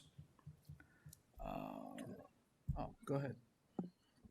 We had our legislative advocacy kickoff in January, the first week in January, and from there we exchanged phone numbers with our local electeds. And I want this entire community to know that we are in constant contact as this is being, I believe, debated right now. But we've been giving information, giving our stance to where these dollars should be focused on and what we could do with those dollars inside of our institution. So just want everyone to know that and I know many of our board members have made those same contacts. And so just want to show that the lines of communication have been established and they're frequently reaching out for asking questions as they make these decisions. Thank you. Elziak? Our January meeting was rescheduled to a later date, or sorry, our February meeting. Anyway, our most recent meeting was supposed to happen last week and it didn't. And so I don't have a date yet for the next one. Hopefully sooner than later. Thank you. Long-range facilities planning. We just sort of reviewed how we got to the point where we are now with the closures and the boundaries and those sort of things. Just did a little reflection on the process. Thank you. Policy. Policy Committee will meet next Wednesday. Thank you. All right, and then the other committee reports, subject 10.02, monthly finance reports. Okay, we met Thursday and went through our monthly financial reports. I want to start with the monthly fund report, please. There's not a whole lot to report on here. Things kind of are starting to look consistent. A couple things I do want to point out. There is still an ESSER effect that we're having. Last year for FY22, we had about $1.8 million of expenses. This year we have $6.4 million of expenditures. So there's some increase in the expenditures compared to last year. But when you scroll down just a little bit, Brenda, you'll see that we are sitting at $2.7 million of a surplus year to date through December only. I call it our short 6 months because July and August is very small for our salaries and benefits. So in comparison to prior years, from a expense to revenue comparison, we're doing much better.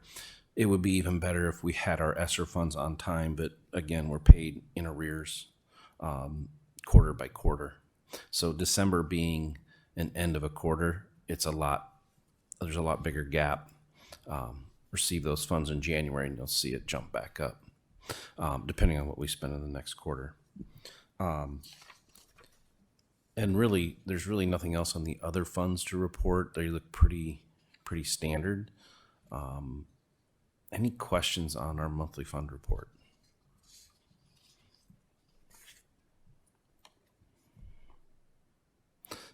Going on to the key measures report. A couple things to report on this. These numbers look blown up a little bit, that it's showing that they're estimating a 18.5% UAB. It won't be that high. It's just because we had a short quarter for the first quarter.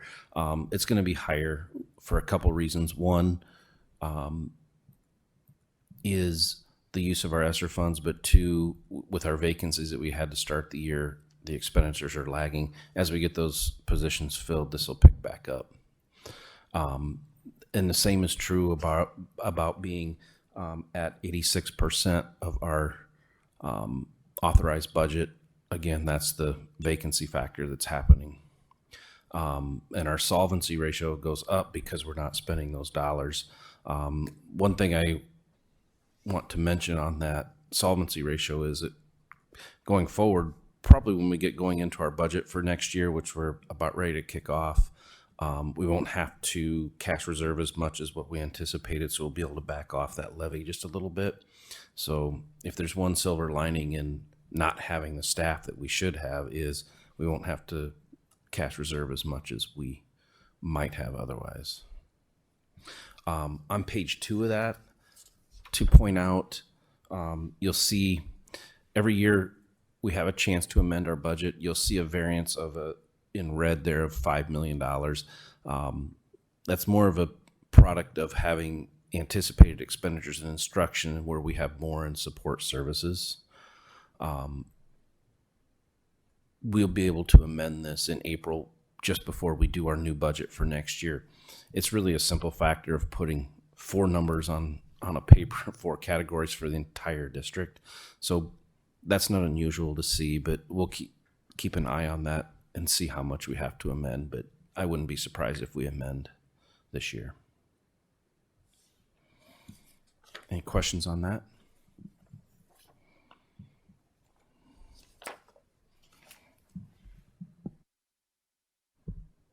Thank you, Kevin.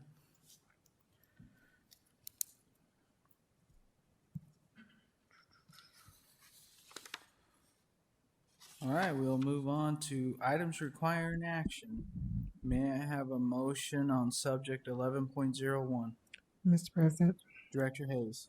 I move the board approve the contract with Bray Architects for design of the 2023 Madison Elementary window replacement project in the amount of $57,000. Thank you. Is there a second? Seconded by Director Potts. Any discussion? Josh, I have a quick question. Did you find out if there's tax or energy rebates from like Mid-America for doing the windows? Or do you have to wait till you do the bid process for the windows? We can't do it right now, but we can do it while we're in the process of this. So they'll get the drawings, they look it over while we're kind of like progressing through the bid package and things like that. And then they help us along. If there's ways for us to get rebates, they'll help us do that. Okay. And then the only other question I had is, I know we have like an asbestos abatement plan within the district and stuff. Would we run into any of that stuff in the mortar or anything around the windows or anything like that? It's possible, but I'm not aware of it. Okay. I know there's a plan with everything that's been done. Every building's got a plan, and it's Yeah. kind of been pointed out, but I can't say I look back at that plan to see. Okay. All right. Thank you. Any other discussion? Seeing none, I will call for the vote. All those in favor say aye. Aye.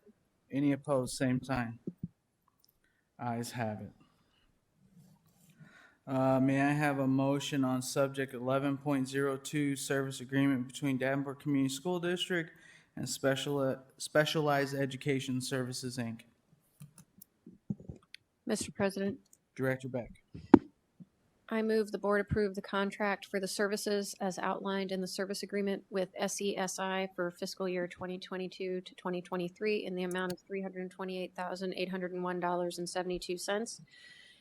And for fiscal year 2023-2024 in the amount of $798,062. All right, thank you. Is there a second? Second. Seconded by Director Hayes. Is there any discussion? Director Poston? In the contract, it calls for I believe it's $330,000 for the fourth quarter, and then 800 and some thousand for the following year. If you take that quarter by quarter, is there more money up front to cover those initial startup costs? That is correct. We were told that is because of the startup costs that they incur to start up a program. So, for example, furniture, technology, resources, even though we'll start kids in late March, they're bringing on their director. As soon as they can, they'll start hiring teachers for training. So that's all startup costs that we're incurring. And because of that is what we negotiated the $798 for next school year, because it was higher initially, and that's what we negotiated, since we have to incur those costs now, that we want that price for next year. Another question. In the contract, it talks about distance learning for whatever reason, if we had to go to distance learning. So would the fee change then at that point? I don't see anything in the contract. Would it still be the same dollars? To my understanding, that's been articulated to us that that's a clause they put in now, given the current reality of COVID and what we've learned in education. But that would be collaborative in nature and take the lead of how the district moves forward with handling that situation. Yeah. And then there's nothing mentioned in here, and I would hope it would not be a problem, but they are going to have to go out and hire people. My concern is that they come to the school district and hire staff away from the school district. So is there anything that could be put in that contract to avoid that? There is a final clause towards the end of the contract that states if they were to hire our staff within this term and up to 12 months following, that they'd owe us $10,000 and vice versa. So we put something in here to that's protective of both parties. Okay. And then it also mentions about using substitute teachers until they get people hired. And I believe there was a time limit on that. So if the program starts and they have substitute teachers in place and they aren't able to fill those positions, then what will happen? So that's why we ensured there's a couple things. One, there's language in there that obviously they have to follow the same regulations we have to through our BOE if we have a long-term sub. And that's for more than 90 days. They have to get that authorization, and that person has to be oversaw by a licensed teacher. So that's in the contract, as well as say if they continue to only able to find substitutes and not hire it, then we have the ability to withdraw from the contract. Thank you. Director Beck. Director Poston expressed a couple of my concerns, but I guess the substituting and the hiring is what concerns me. I mean, we already know that we have trouble hiring both of those types of positions in our district at the moment, and these are fairly specialized positions. At least that's what I understand from the reason we're hiring these people. So how likely is it that they can find a substitute or find the type of people who have the appropriate training by March to fill in these positions? I mean, they're pretty confident in their hiring practices and their retention practices. It is a risk that we take that they could hire our staff. Again, that's why we have those protections in our contract. And ultimately, these are students that we're supposed to be providing appropriate services for, and we need to make sure that we have this available in our continuum. So it's kind of weighing all of those things together to make an informed decision. Is there a way to change the amount that if they hire one of our teachers away, they have to pay out that contract, that what we would owe to that teacher, so we're not losing out on all that money or anything like that? Anything's possible. This is where we landed in negotiations, and we did go back and forth on that, because when they first gave it to us, it was very them-centered, right? And we wanted to make sure we were protecting ourselves as well. So we were comfortable with where we landed. So that's all the information I have.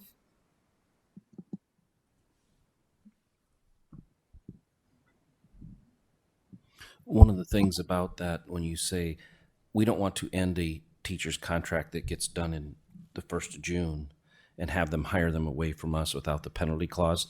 It's a continuing contract, so they would still be with us. So that's the important part, is they're our employee and they stay with us even from one year to the next. We don't want to have them resign and say I'm no longer an employee, so then they can go sign with them. So we do kind of hold ours whole in that respect. Thank you. And I realize that is a negotiations question, so.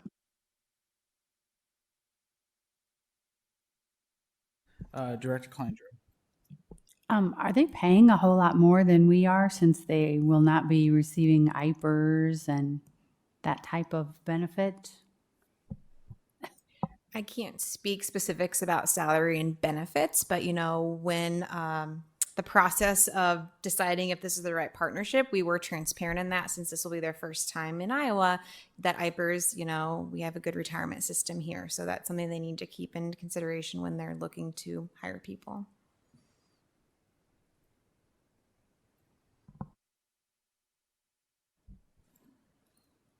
All right, seeing no more discussion, I will. President Gosa. Director Gordon. Hi.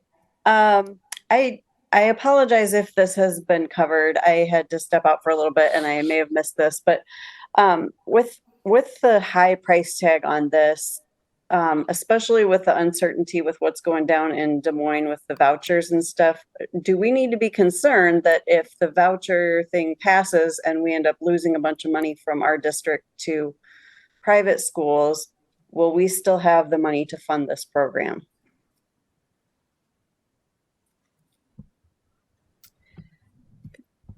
The short answer is yes. These are special education funds, and these students generate the special education funds, and so it stays with them. Odds of a voucher system of special ed students going to parochial schools is a lot less than gen ed kids, to be frank. Okay, so then a follow-up question to that. This is only for special ed kids. It's not for gen ed kids with behaviors. That is correct. That this is for students with IEPs. Okay, thank you for clarifying. Did you have any other questions, Director Gordon? No, that was my question. Thank you. Thank you. Director Poston. Where are the classrooms going to be? We are still finalizing that decision.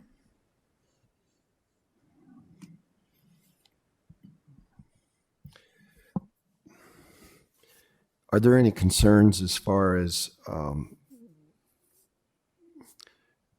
the SESI being an Illinois entity, as far as handling students from the state of Iowa? Are we going to be all right with the Department of Ed? Yeah, so SESI is not just an Illinois entity, it's a national entity. So they always have to meet the state requirements for education, for IDEA, how the state interprets that and implements it. So they're well aware of that, and we'll work very closely with them in that way. This program was brought to us by the AEA, and all along the path, Courtney has been looping in the director of special education at the state. So she's been doing an excellent job of communicating what we're doing, how we're moving, and this was brought to us by Kim Hoffman as a potential solution. So, and I know Kim has been talking to the Department of Ed as well.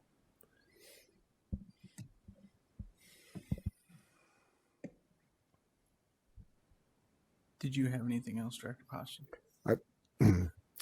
I don't have any more questions. Just a comment. I'm still concerned about the cost of the whole program.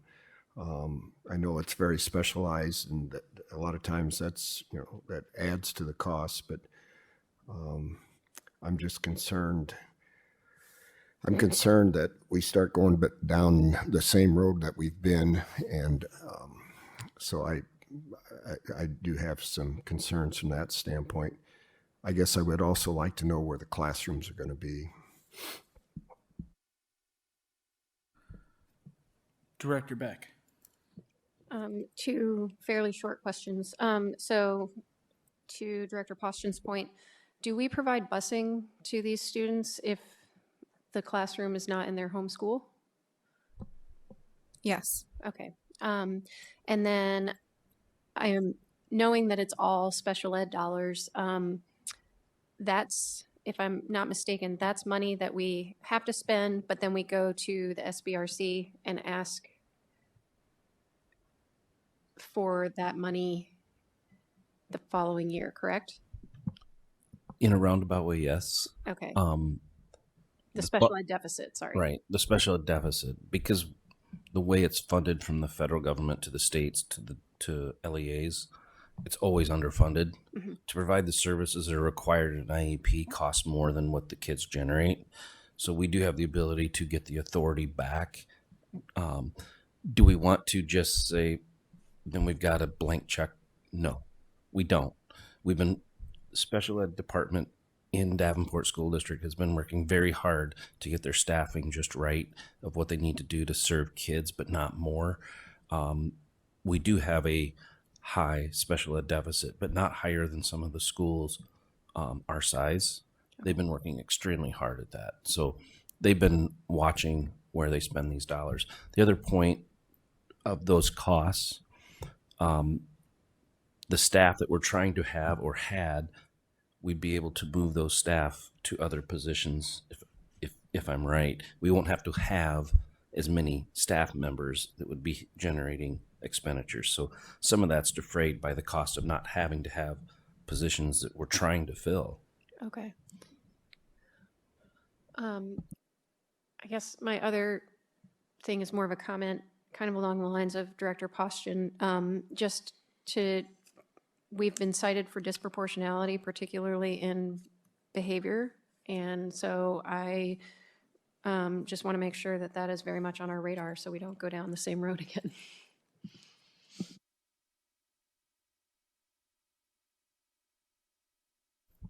Director Poston. One other concern I have, back in the day when we had Truman as a strictly special ed school, and also when we had Keystone, the state came down on us as far as having those kids segregated in one building. So is that a problem when we're pulling these kids out and putting them all into one building?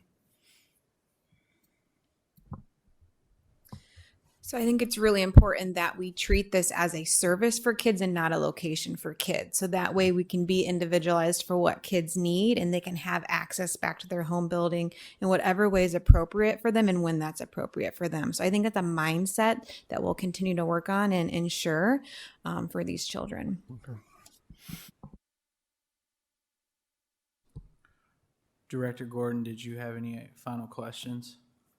Yeah, I wanted to ask something else too, because I see that if a student requires a one-on-one para under this program, they're going to pay them $200 a day, which comes out to $25 an hour. And I realize that includes their benefits and stuff, which is different than what our people make. And I know we can't really talk a whole lot about it because of it has to come up in union discussions and stuff, but I do have concerns about our current paras who are one-on-one paras seeing this and kind of feeling like they're getting the raw end of the deal because they can't even apply for these positions, and there'll be people in the same building making considerable amount more than them over a 9-month period. So that's a concern of mine.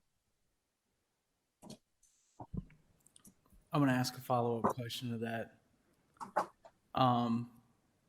Those folks don't receive any benefits. Benefits are, our folks get a benefits package. So your benefits are on top of your wages. Okay, so not having benefits is a huge thing. I think people don't realize how much benefit packages actually cost and things like that. But I just wanted to clarify, those folks, that's up to them however they offer their stuff. They're just... Okay, you're right. So I misspoke about that, but it's still a significant dollar amount that I don't know for one individual as a para in our district is earning that big of a dollar amount in benefits in 1 year. And I could be wrong, but it's just something to think about. Any other discussion? Appreciate you all asking questions, and I appreciate you all answering the questions. I appreciate the board members taking the time to actually read the agenda and get those questions asked ahead of time, because it makes it a better conversation. And thank you for working with the Department of Ed and the Director of Special Ed at the Department of Ed, because that helps cover a lot of our bases. So thank you very much for that. And with that, I will call for the vote. All those in favor say aye. Aye. Aye. Any opposed, same sign. Okay, ayes have it. Board policies for approval. May I have a motion? Mr. President. Director Klein Jerome. I move that the board approve the following policies: 101, 401.05, 401.12, 401.13, 401.29, 401.30, 402.01, excuse me, 402.03, 403.01, 403.03, 406.05, 407.04, and 411.02. Thank you. Is there a second? Second. Seconded by Director Potts. Is there any discussion? Seeing none, I'll call for the vote. All those in favor say aye. Aye. Any opposed, same sign. Ayes have it. No discussion items tonight. Administrative reports. None at this time. Board request. None at this time. Board reflections. Director Beck, I'll let you start. Well, I mean, two things. All of those fantastic fine arts students.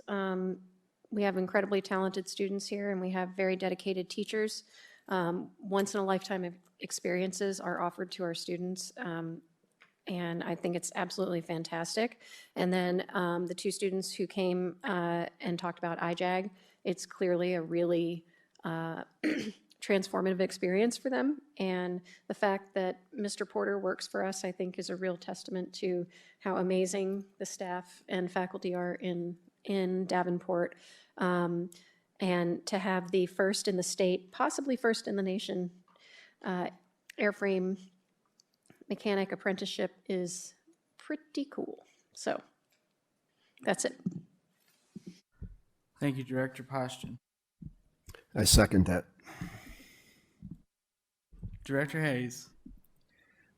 I appreciate the participation of our student board members, how they're so willing to step in and assist with whatever they're needed to do, even more to get this moving, all organized. I think that's really commendable, and I enjoyed the presentations and how they directly tied in with our mission and vision statement for the global learning and the arts.